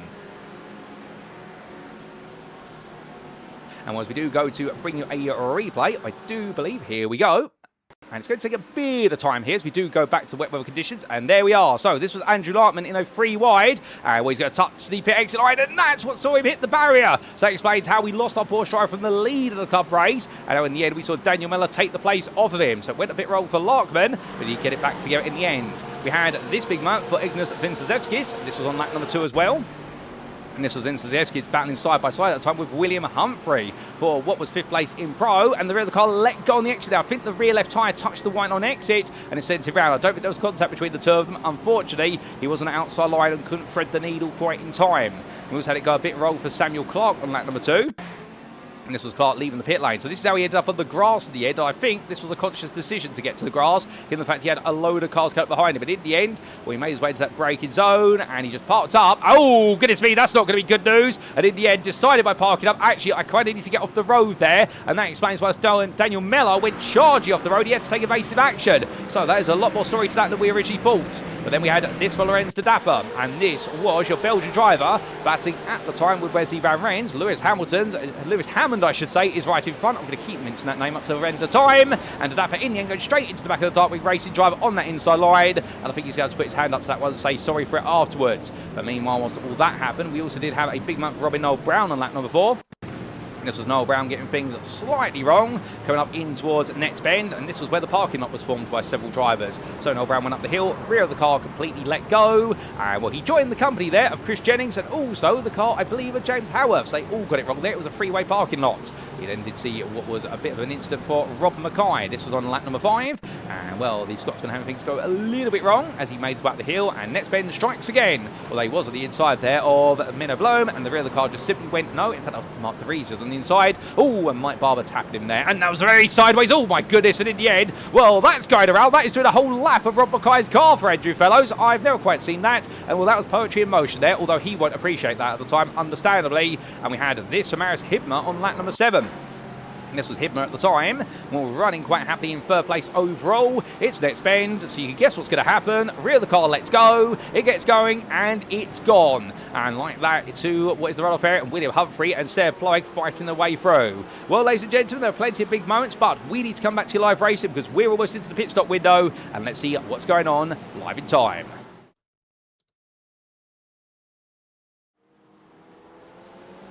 And as we do come back, well, we're almost at the halfway point of the race. We do appreciate we haven't quite been able to bring you replays of every big moment since the start of the race, but given the fact we've got so much going on right now, we do not want to miss a trick. And you can see, look at how dry this circuit is getting already. That start has come out in falls. We're not quite in the transition period yet to go onto the slick tyre, but I suspect in the next 10 minutes we will see the first drivers get rid of their wet tyres and go to becoming slick shod runners. You can see Sam Darbyshire there having to pulse the inside in towards turn number 1, and that is to try and get some water onto those tyres. He needs to cool them down, as that's going to be Vince Zevski's a squeeze into Thiago Reza coming out the corner, although I'm not quite sure what the story is there, to be fair. And indeed, that's what the camera angle will tell you. I think what's happened is that Reza's got a little bit wide out the final corner, and Vince Zevski's has also come out wide, and therefore they've essentially had to hold their lines in order to separate the two cars. Let's go. Vince Zevski's going for 9th place overall. Is he going to get it? The answer is yes, as Thiago Reza falls back into 10th, but most importantly, he's still second in the interclass. With Adam Baker, you'd see in the rear of the picture there, 3rd place man in the class in 11th, giving chase. But they're staying stationary. Meanwhile, we've got some fighting going on. As Rhys Saunders had a couple of mistakes. I believe at next bend he's had a bit of a go round. And well, let's go today with Mark De Vries to go past, as Saunders is going to come into the pit lane by the looks of things. So Saunders decides enough's enough. He's coming in. But look at the spray there on the inside down the start finish straight. That's where you don't want to go when you put the slick tyres on, because you're going to lose all your grip. And remember, you're heading into turn number 1 in excess of 160 miles an hour at peak speed. And that's the last thing you want. Your car will in the end turn into a boat. It'll turn into a very fast boat. You could say it becomes a bit of a torpedo. It's turn number 1 if you get it wrong. And that's the last thing anybody wants to see. Right now, what we do want to see is Mark De Vries move forward, and he's doing exactly that, back into 10th in the interclass. He's got a way to go. Steve Rubino and Stuart Rice, well, they're battling for 4th at the moment in club.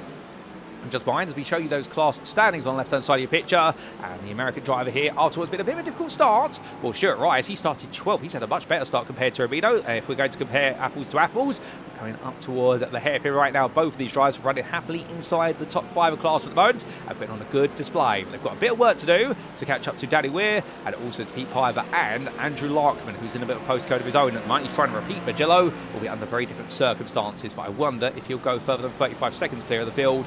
We will wait and see. The halfway point continues to beckon, but with it, the lure of a slick tyre does not at the moment. And well, you can see that dry line is gradually getting more and more prominent, and therefore it's going to be a question of when you go for it. I think we are definitely going to see slick running today, but do you go for it early and risk essentially losing some time initially? Remember as well, the pit lane, yes, that will have a lot of water in it. That will have standing water by the dozen on entry and exit, and you've got to drive through that, particularly on the exit on slick tyres. That is a challenge of its own. Because all you've got to do is make your way straight out the pit lane, right? You've got to be careful getting the power down. So what was wise, the traction control will run up to maximum initially, and it then be feathered off, and the drivers can adjust that inside the cockpit of their cars. They have the dials on the steering wheel. They do have the touch boards on the right-hand side, which they are going to be able to do. And as we do see here, Rubino right now still chasing down Rice. Andrew Montine looking for the move in his Lamborghini, but a difference in class there. The Interdrive trying to come through. Rubino comes back out. Montine says, no, I kind of want this, Steve. And we'll come into the braking zone here. Careful, Andre. Just missing that white line. And he'll get out the inside there. That'll be Montine up into at 27th place overall. So a change between them. And well, that's now going to see him put some pressure onto Stuart Rice. And Rubino will be hoping that he can be a bit more nuisance to Rice compared to himself. But further back, Michael Rhodes battling with Andy Chell for 9th place in the club class. Here they come down the start finish straight, and the Dark Wing Racing driver is going to take that place off him quite succinctly, and well, just missing the white line there. My goodness, they were running it so close, but Rhodes right now knows he needs to be close to it to make the move. He's going to get up the inside there and take that 35th place spot, but what is 9th in class. We look back for the rear of them as their fight now makes its way towards Coca-Cola Ben. And will there be a change between them? We'll have to see. As I'm hearing my ear, Mark De Vries had a bit of an instant. That's dropped him out of the top 10 of the interclass. It's promoted Andrew Bettina up into the final spot. And Rosedale started a breakaway through Coca-Cola Bend and into 100R. And Shell not quite able to come back, at least so far. We do leave them be, as Mark De Vries, well, he rejoins the race and on the exit of turn number 6 and 7. That's gone very backwards there, and well, that's a long way down from where he was at the moment. I think he's had a subsequent spin. I don't think it's all in one instant here. I think he's trying to get it going, and the card said no. And we'll get a replay of what happened to his Mercedes in due order. We've still got half an hour of the race to go. There we go, literally across the halfway point now, and Sam Darbyshire, your race leader, he's already making his way through turn number 6 again, so he's almost now up to lapping what would be about a quarter of the field at this point, albeit that would be a quarter if we had the entire field here, but of course we have lost a few drivers along the way. And the last of your runners at the moment, I believe, unless I'm mistaken, is Lewis Hammond down in 42nd place. We have lost 10 runners, which does include none other than Reece Saunders, also Daniel Mellash, Samuel Clark, Rob Mackay, Wesley Van Rent, Jan Nagy, Lawrence de Dapper, Jan Osberg, Yanis Albert, and we did have the non-start for Stephen Donnelly, I'm afraid, so therefore he did not get going in the end. But Sam Darbyshire is definitely getting going at the moment as he continues to try and extract a gap versus Jean Breitenbach. Now, where is Nathan Anstis? Well, he has been relegated down the order since we've last taken a look, and in fact Anstis has fallen back. Can we get a replay of some of the things that have happened to Anstis? And the answer is no. So those losses of position have happened. Once we were taking a look back at some of the replay footage, we've missed that a little bit, but we can see that Breitenbach and Humphrey are now into your top 3 in Pro, and Anstis is down to 4th. Now, he might actually be sat there thinking to himself, I expected this would happen, but to be fair to him, whilst he may not be a leader in terms of pace of the Pro class, being in this 4th place at the moment, with Danny Phillips 2.7 seconds behind, he's got to have the faith here, as he puts in a personal best of 48.727. If he carries on like this, he could be on for a very good haul of points. You see they're getting close to Humphrey, but decides to stay behind and do some fuel saving instead, and also just preserve the tyres. Now, one of the big things that is going to be interesting as well is the fact that with our drivers having to come into the pits, if they do decide to go onto slick tyres, they will have a 28-second stop minimum, because remember, it is 7 seconds to change a tyre. Each tyre being changed at that rate, so therefore 28 seconds in total, 7 times 4 if you go from wets to slicks.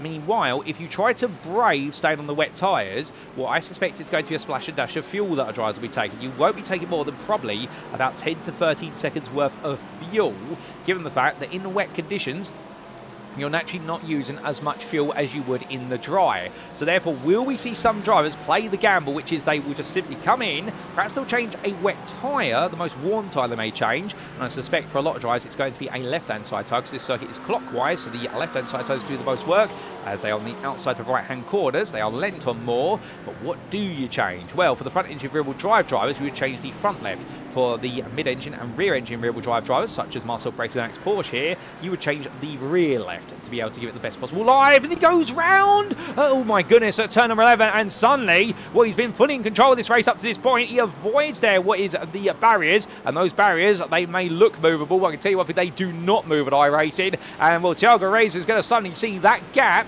of what was 13 seconds between himself and the class leader of Inter Breitenbach. It has now been slashed by 75%. It's gone for a fire sale. And well, Reis has got to be believing at this point that he may be able to take the winning class. Once he makes his way up the hill and in towards what we Panasonic corner, the only thing here is he can't get too enthusiastic right now. He's got to keep his cool.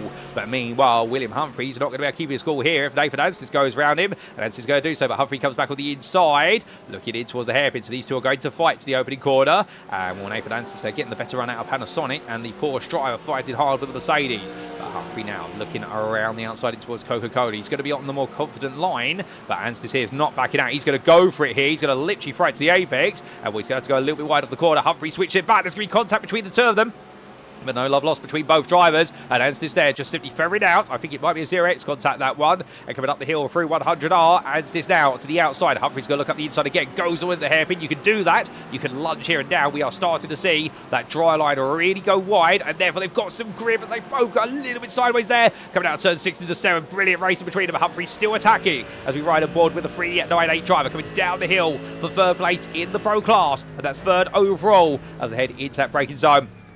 Anstis here get it absolutely glued to the apex. A lovely line there from Anstis, and William Humphrey lose it out for now. But it can all go back and forth. For remember the fact that right now they are racing on wet tyres. They've seen plenty of wear, and at some point those wet tyres are going to go. Alternatively, you've got to stop preserving them. And will we see them go to slick, or will they brave it out on the wet? As we see Anstis there fighting with the car, going a bit deep through nets, but just about keeps it together. Anstis right now working hard. Humphrey working hard as well. You see Humphrey being much more conservative in the uphill double left complex there, trying to make sure he doesn't get things wrong. But meanwhile, we don't want to miss this. Oh, has that be a big wrong? That's Barry Wedman, Meadowblow and John Lubrock all together.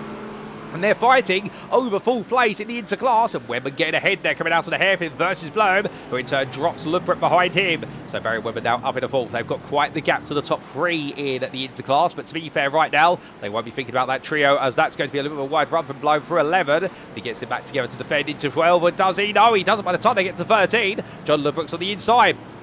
And Lubrock going all in for G-Pixels for Onyx here as they head up the hill. 2 wide they wrap round, and Meadowblow on the inside for next bend. Lubrock on the outside. He's got to have faith that Mercedes driver's not going to get it wrong, and he does, but he runs a little bit deep himself, hits the sausage curve, goes up into the air for a brief moment. He sees the sky and he comes back down. We'll get a good idea of where the clouds are now, and Lubrock there just missed out on taking that spot for Meadowblow, but brilliant battle between them, and he just ran a little bit wide through next bend, and that's what cost him the opportunity. Meanwhile, Robin Noel Brown, oh, he's got around. He's missing the front bumper of the car, or somebody's lost the front bumper. If that's not Noel Brown's car, well, not quite sure who else it could be. I think Robert Aston's been involved in a little bit of contact with somebody, but I don't know if that's with these drivers. He has had to tow to pit lane. There might be a bit of story there, and there's suspension damage to Noel Brown's car. The front left suspension has dropped to that car. We're seeing sparks come up every so often. You'll see it really probably here up the hill, although you won't because of how low speed he's going and the spray. Right now, Noel Brown's got some damage, and I wonder if him and Robin Aston have had a bit of contact, and that's what's led to it. Meanwhile, Stuart Rice and Steve Rubino still fight each other for 5th place in club, down in 27th place. Here they come across the timing line. Rubino sets the personal best of 51.140, but right now he looks up the inside there versus Rice, and Rice keeping to the outside. Onto the brakes they both go. Rubino goes a little bit deep there, but Rice, to be fair, make sure he's ahead before they get to the apex of the corner, and therefore he's going to be safe. But Rubino putting that pressure on as he ride aboard here. The 100 driver looking to the inside of Coca-Cola. Is he going to force it open? He is. He's going to go for it, Rubino. He wants this. Well, right now, Rice, it obliges. He runs a little bit deep. He flashes headlights there. I don't think Rice isn't too happy about the way Rubino really forced the door open through the corner, but Rubino threw the car in the end. Well, now Rice has got to try and come back at him. Rubino up into 5th place in club as Noel Brown in the pit lane for repair work to his car. John Lubrock still fighting hard here with Meadowblow for 5th in Inter, and that's going to go sideways there at turn number 11 into 12, and Lubrock loses out as they make the way up the hill in towards turns 12 and 13. A little bit of trivia for those not in the know. If you're wondering why they have got a flashing rear light on these cars, that is the rain light they must have on the car. That is FI regulation mandatory. Indeed, in most series, including IMSA, which these GT3 cars are BOP'd to, based on the IMSA 2026 spec, you do have to have the flashing rain light. That's not very useful in these conditions. It doesn't really achieve anything, but when we do have a lot of spray, that light is visible through even the most intangible spray, and it does help drivers see each other there, even in monsoon conditions. So if you're wondering why we have that flashing light, there's no derating the cars. We don't have any super clipping or anything like that, thank goodness. And as they make the way down here right now, the only super clipping will be is if you decide to clip any months in this broadcast, and of course you'll be a superstar for doing that. But as they come down towards turn 1, we do see Meadowblow still going defensive. John Lubrock coming back at him and under braking that Porsche right now. It has got about 50 metres on that Mercedes,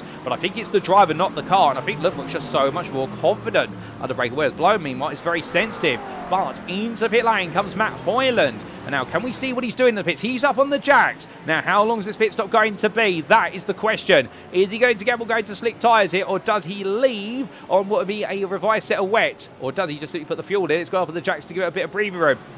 Well, Hoyland is, I believe, going to slick tyres, because that pit stop right now is heading upwards. In fact, it's 22 seconds of Hoyland. That is not slick tyres. That is wet tyres going on, and also fuel going back in the car. So Hoyland decides, as I completely lose my mouth there, ladies and gentlemen, I do apologise for that. I'm going to need to take a sip of water very shortly, but as I try to make the way around right now, well, strategy played out, but Hoyland deciding to stay on wet tyres and also have a little look at the car. Hussein Serradessa does the same, and I think they might have adjusted what would be the aero of the car instead. So adjusting the anti-roll bar, but also that rear wing, that's also a big factor. But car off the road there, that's Robin Noel Brown, who heads to the grass. He's going to fall a lap behind the leaders in doing so. The GPX for Onyx driver is just having a bit of a nightmare day at this point. But with all that, we look back to Nathan Anstis, who's now starting to bolt away a little bit from William Humphrey, because Humphrey's fallen a second behind. At one point, Humphrey was looking to be the upper hand of the two, and now it's Nathan Anstis who's coming back here, but look at the amount of spray come off these cars. Remember, they're going through 100 at the best part of 100 to 120 miles an hour initially, 100 at the apex, and right now that spray is getting less and less noticeable. Adam Baker is into the pit lane from third in the interclass off camera, and he releases what is the battle between himself, Thiago Reza and Marcel Breitenbach, and in fact, Thiago Reza has got ahead of Breitenbach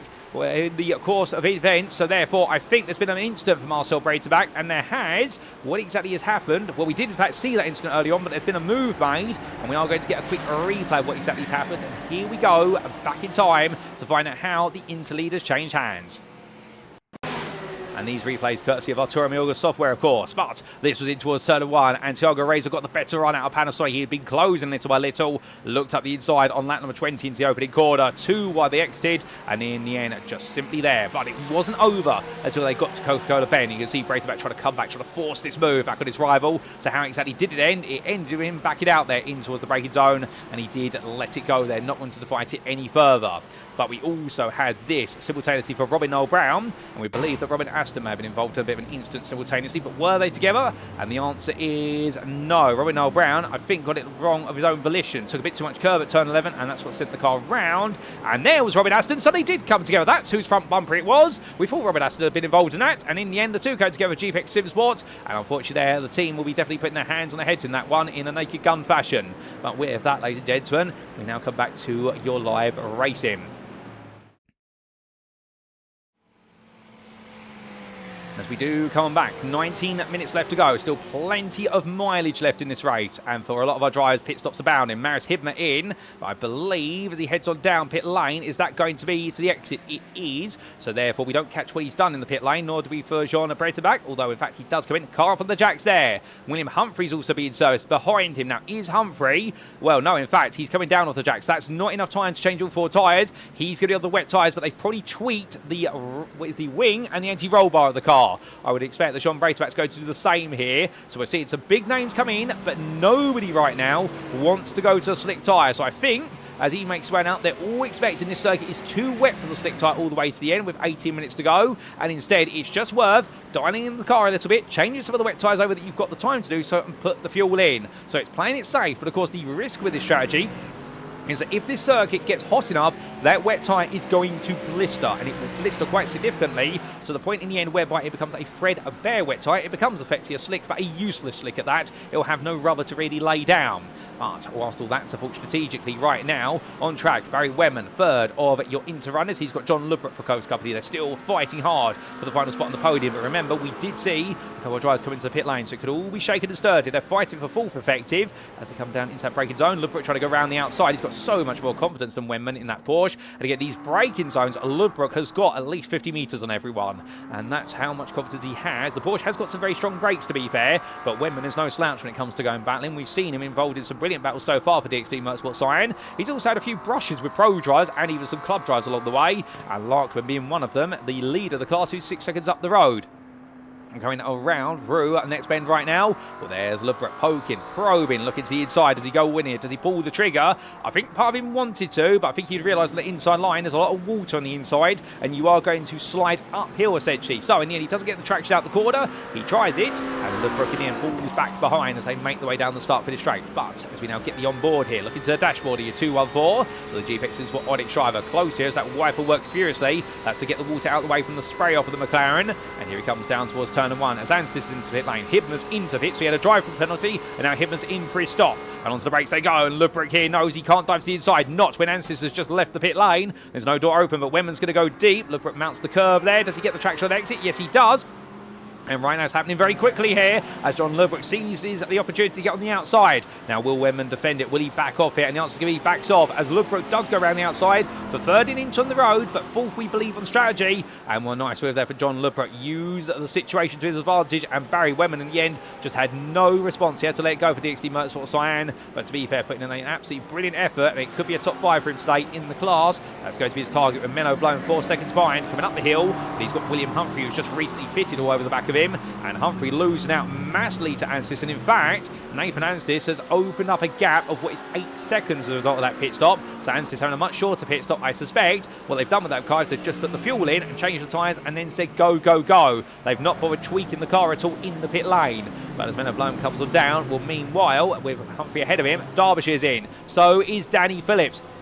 And the problem is here for a lot of these drivers, remember the fact we have a 65% fuel tank, we do not have the 75% you see in superstars, and therefore they are fuel tank bound here. So if this circuit is going to go to the slick, can you actually get to the slick window? And the problem is you probably can't. You would probably need to come in, as they are doing so now. Those fuel tanks are almost dry. They've got to come in, and then what you need to do essentially is, if you're going to go onto the slick, you're going to ride that slick tyre for what will be about 5 minutes where it won't be the right tyre. So Sam Darbyshire coming in, well, the car now rolls its way away, and as it does so, I believe he may have not actually gone up on the jacks, and if so, he's kept on the original wet tyres he started on. It might be a smart move. So he'll feel very comfortable in those tyres, and here he comes down the start-finish straight. Meanwhile, Nathan Anstis comes on down. Will he get all the places back? He will. He will return to second place, but the time he gains on Derbyshire, he does gain 3 seconds in the pit, so it reduces the gap back down to 5.5 seconds. But Derbyshire back out there right now and seems to be destined to be the leader of this race. Barry Wenman goes another lap.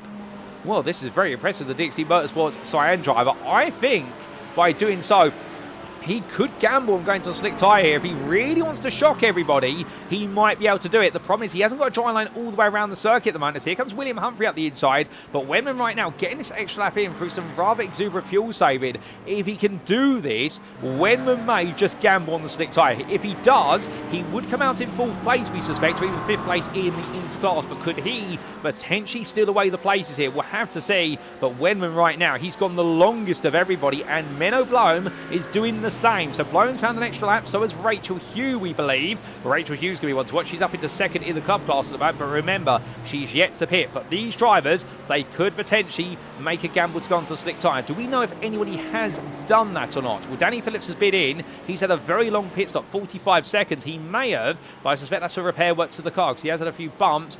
So far, no, nobody has gone to the slick tyre as far as we are aware. Simon Clifton actually may have given it a go. He's had a 33-second pit stop, but he also did have some damage to the car from early on in the race. But we think that everyone has just simply stayed out on another set of wets, whether it's been some wets being adjusted or the original ones. Either way, nobody has gambled. But right now, Blue Sky Esports, they are into 1st and 2nd in the club class. They've yet to pit, as we'll have to see what they're going to do at this point, as they have gone a very long way. Ched Henson's following Rice as well, although I think Henson has pitted. No, in fact, Henson has not pitted, but Nathan Anstis is back into the pit lane. I think that's a drive-through penalty for the freewheeler racer with UK SimRacing driver. That's the only reason. In fact, he brings the car over. It may not be. Is he going to slicks? Is he coming in now, or has he had a pit lane speeding penalty? Well, Anstis makes his way down. If it is, it's a stop and hold that he's going to have to serve, and that means he has to go to his pit box to serve it. But he's going to lose so many places. We're going to see if we can find out what exactly has happened today for Anstis. Bear with us, ladies and gents. We're going to try and get that information when we can.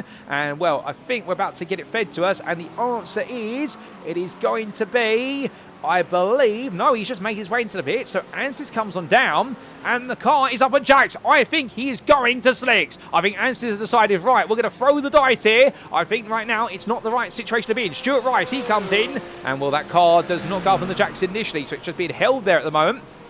And I wonder what's happened to Rice, because we'd expect him to go up on the jacks. Oh, goodness me, there's so many stories in this race. And Barry Wenman is still going. Wenman has yet to pit. He's on to lap number 26. He's got to be surviving with the slick tyre, surely, at this point. There's nothing else that would explain this, unless he's just done so much fuel saving, which, to be fair, he may have in that McLaren. They can't adjust the ECU map for the fuel, but what they can do is do a lot of lift and coasting, and with Wenman's done this, he goes very wide there at turn number 13. We're making a mistake here, but I think these wet tyres he's on, they've seen better days, and with that mistake, well, right now, if he is going to pull this off, it's going to be incredible. Menno Bloem in the pit lane. Steve Rubino's already back ahead of the ball. Rachel Hugh coming out. Hugh's only had a 10-second stop, but Hugh here is going to gain a lot of time.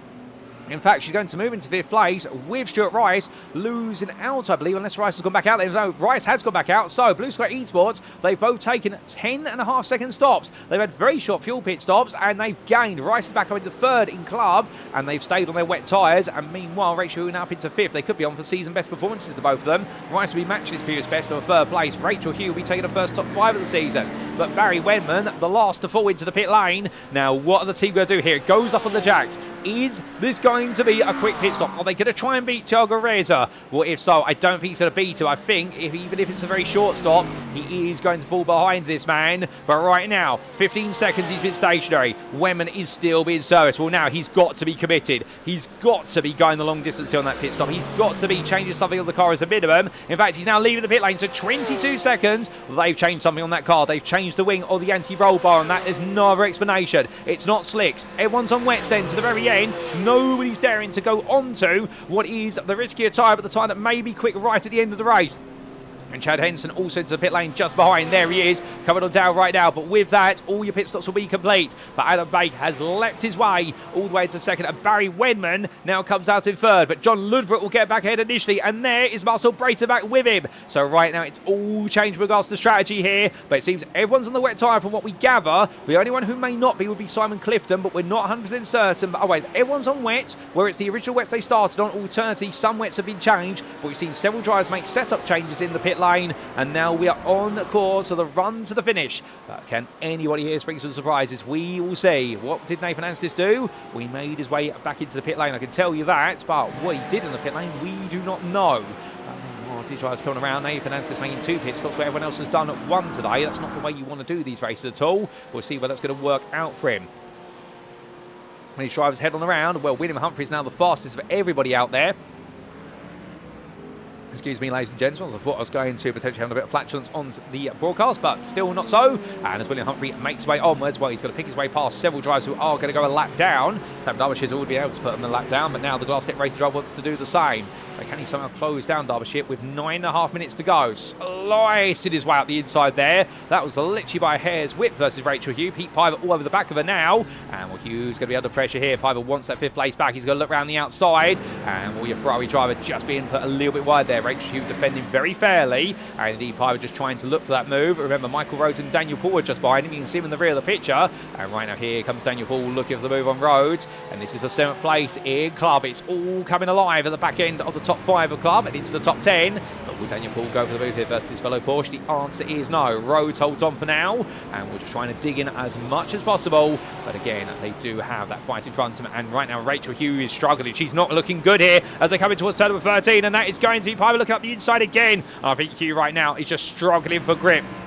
And those wet tyres have seen better days, and it's going to be 3 wide, almost coming up towards next bend. We're going around. Piper's going to try and go all the way around the outside. It's brave, it's bold, and it's absolutely brilliant there for Pete Piper. And now this is going to be Michael Rhodes looking up the inside of Hugh, but he can't quite get it. Here comes Daniel Paul. Rhodes defending right now as much as he is attacking. It's going to be very wide, and that's Daniel Paul going wide. It goes round. He tried to go round the outside. It all goes wrong through Panasonic Bend for the man, the privateer in the 182. But we have to leave him behind for now as he tries to get that car turned around, because he does so. Well, right now, here comes Rhodes chasing after Pete Piper. Can he get 5th place back in the club class? Looking up the inside here, but remember, there's that white pit exit line. He just about dodges it. And Rhodes in the air right now, dive into the inside versus the Ferrari driver. They're 2 wide on entry. My goodness, Pete Piper right now, the Brazilian driver with the Ayrton Senna tribute helmet, trying to hold on as they make their way almost towards turn number 3. And right now, the Brazilian driver definitely embodying the spirit of Ayrton Senna here as the 111 holds on to that 5th place spot. But they have got plenty of space to the rest of the field behind them, so they can afford to fight. But Danny Weir right now will become untouchable at this distance.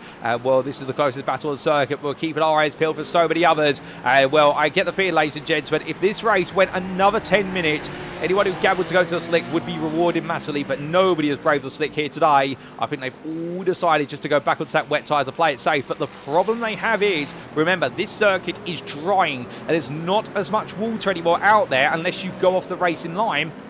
And therefore, the time is on the racing line. But the call is to keep the wet temperature, the wet tyre alive is not. To keep those temperatures down the tyres. So therefore, you've got to be constantly finding some water whilst also racing on a drying line. But Stuart Rice there, being passed by Sam Darbyshire. My good Lord, Sam's actually flying a car around. Who's that? That's Andrew Mateen. I think Mateen's gone for a big spin. And if so, he's pointing backwards down the exit of turn number 60. He's gone wide at Panasonic. And in the end, definitely right now, not the way he's wanted to go whatsoever. But Barry Webber and Mike Barber at the other end of the straight. And Barber up the the inside here of trying to go up the inside of Wenman, and also making sure he tries to keep Sarah behind him. And right now you've got to feel for the Pro Dry here, who's trying to thread the needle on this group. This is not going to be fun for him at all. Wenman going defence here, currently 6th in the interclass. He's fallen backwards, but Howard getting past him. We don't quite know how that's happened. What we do know is that Barber's going to pass there by Sarah and the Pro Dry just queuing up behind now as the Inter Dry is getting the upper hand. But Sarah has got damage to the front of the car, and the Turkish driver at the moment will be nursing that to the finish. And Barber doing the same now. I think the front left of his Porsche has definitely seen better days. But whilst all that's going on, meanwhile, here's Danny Weir versus Stuart Rice. Steve Rubino has passed the two of them. There you can see his Ford Mustang making its way away. And Roro say about they say, but right now it's going to be steadily down the stream around the outside of Danny Weir. But is he going to make it work?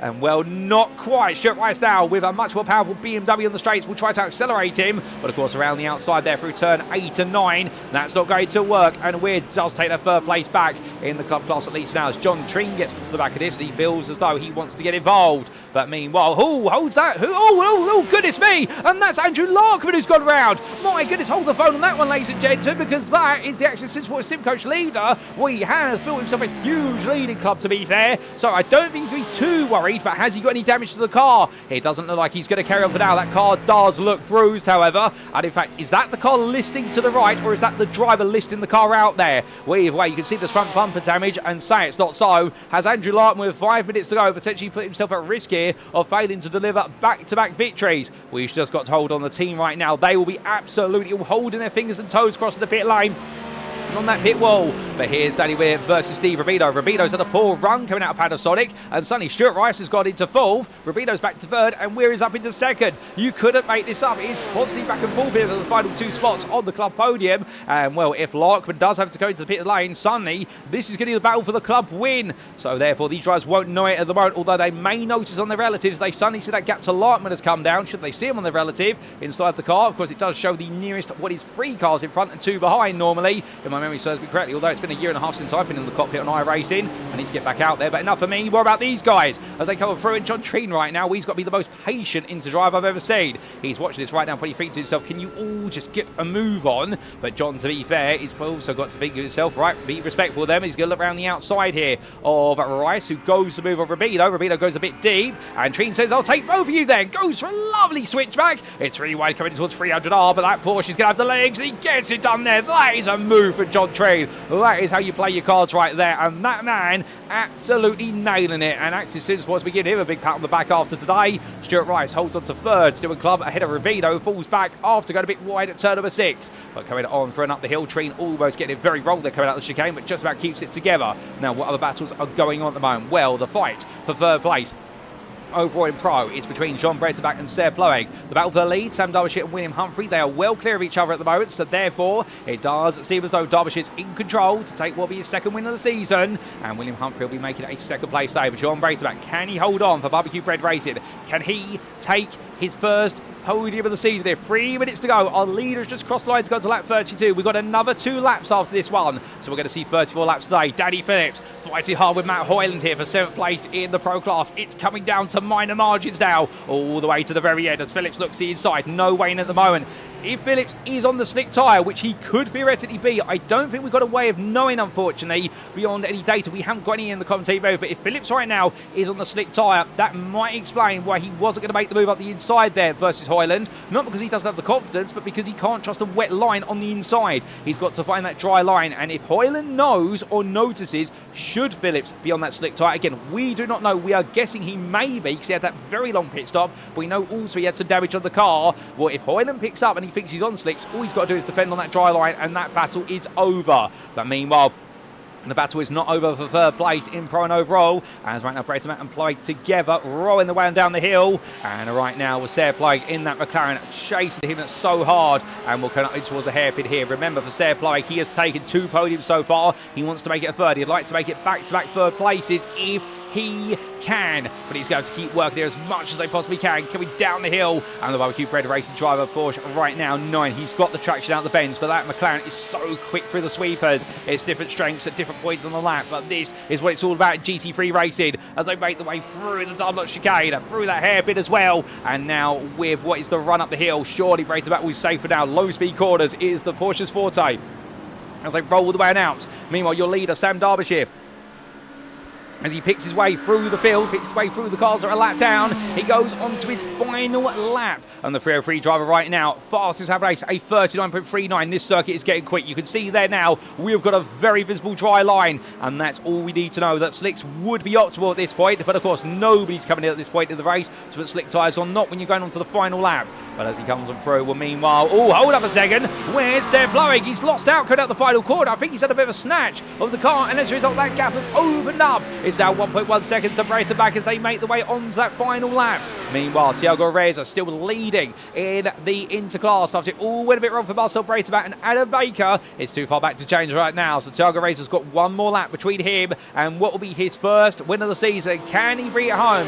Adam Baker, well, he's going to be looking for another second place here today, and Marcel Breiterbach won't be taking his first win of the season, but he could just yet be taking his first podium of the season in the interclass. Oh, that's a more. It's only a lap off in the distance, and meanwhile, Pete Piver fighting with Steve Rubino, who's struggling here. They're doing their best recreation of Ford versus Ferrari in Japan, and right now the SimRacing drive dives up the inside there, and well, that's not how the script had it in Ford versus Ferrari. It was the other way round, and right now Steve Rubino tries to tear the script back up his way, but as they make the way down towards the hairpin, I suspect things are going to stay stationary here, as meanwhile we do see Jean Breiterbach make his way past Rubino, and the blue flag's waving there.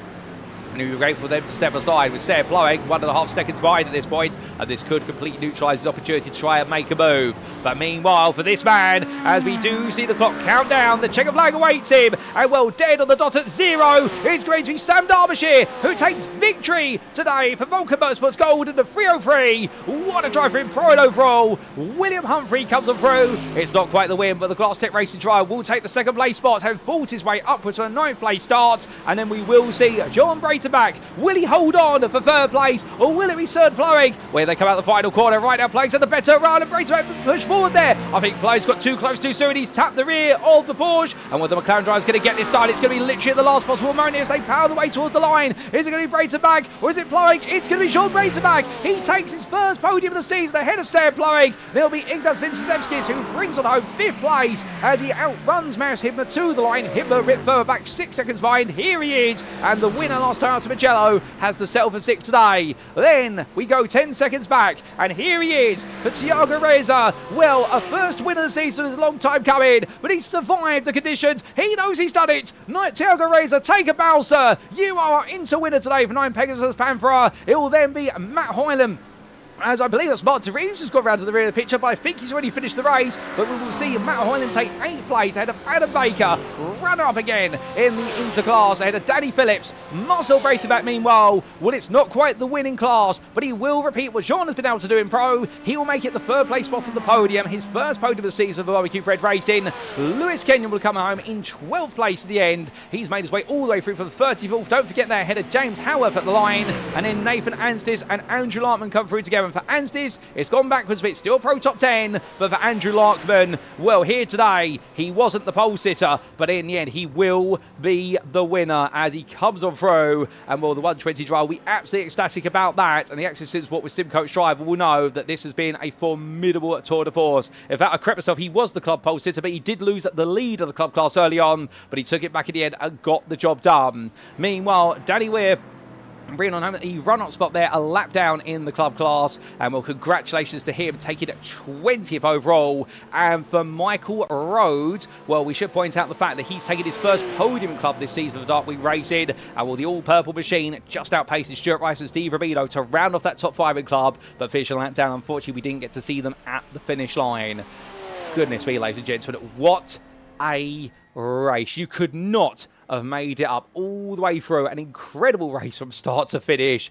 Well, in the end, a bit of commiserations to Rachel Hugh, 8th place in club class lap down when she was so close for her first top 5 of the season, but she's got to keep believing. She did brilliant today. Blue Sky Esports, they gambled on going so long in that opening stint, and it was all about seeing if they could get to a slick tyre. But in the end, the Fuji circuit just needed another 5 minutes to make the slick tyre viable. It wasn't quite today, but still, what a race from all the drivers. An incredible one for round number 4, and the Masters absolutely delivering what they do best, and it's masterful action.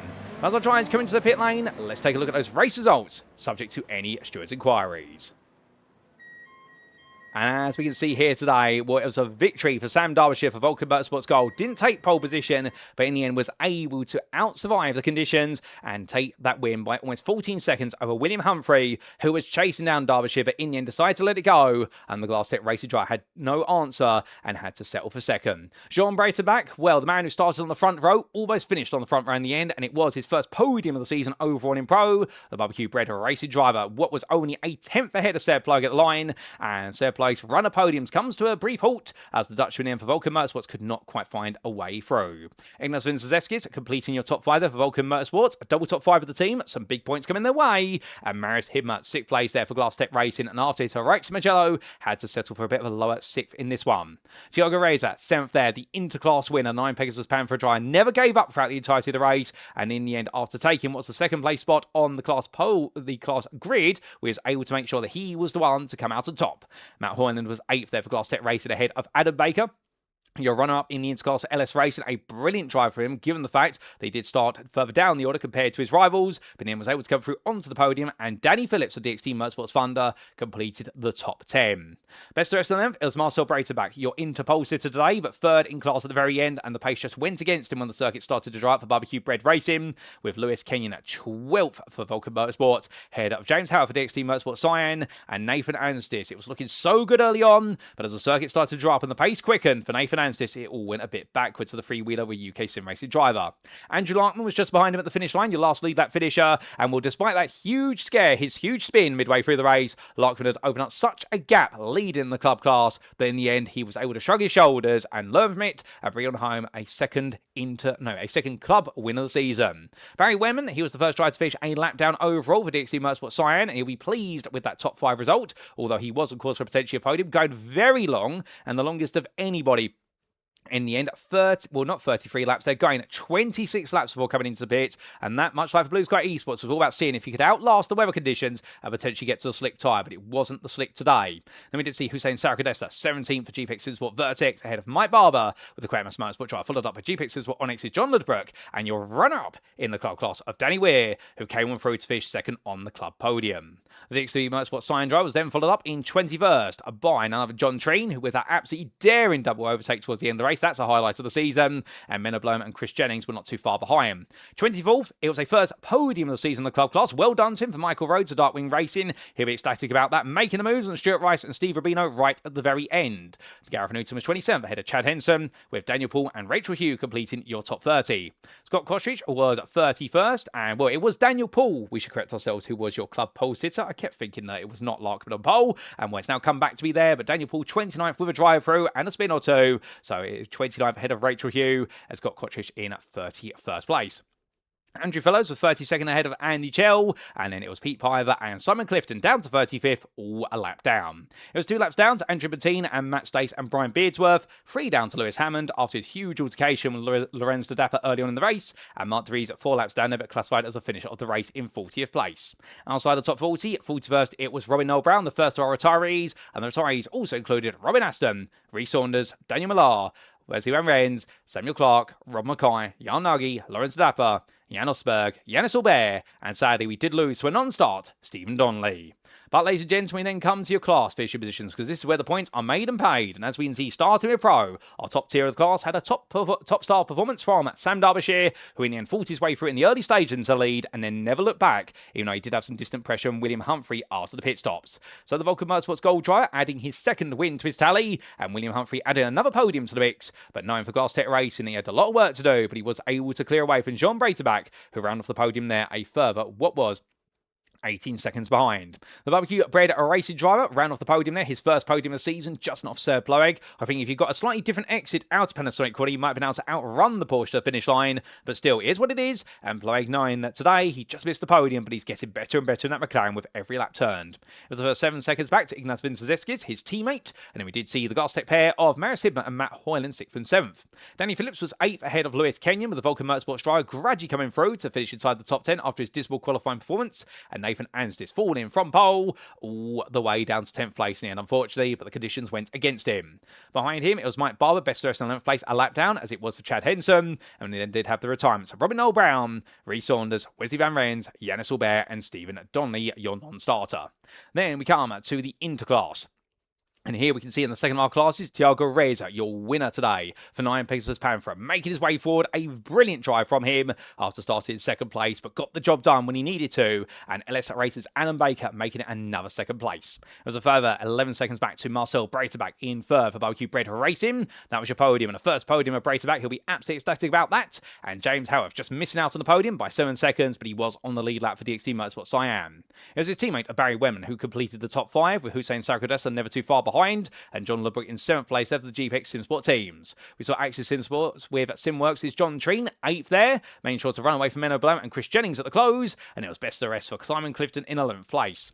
2 laps down, Andrew Montine, 3 laps down, Lewis Hammond, and then we did see 4 laps down to Mark De Vries, and retirements of Robin Aston, Samuel Clark, Lorenz Dapper, and Jan Osberg.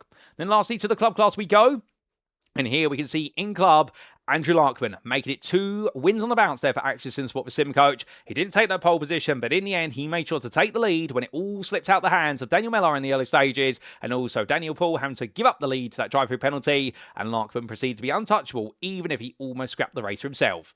Danny Weir was second for DXT Motorsport Cyan, and the only drive to finish on the lead lap was Larkman, with Weir in second lap down, and Michael Rhodes completing that top 3.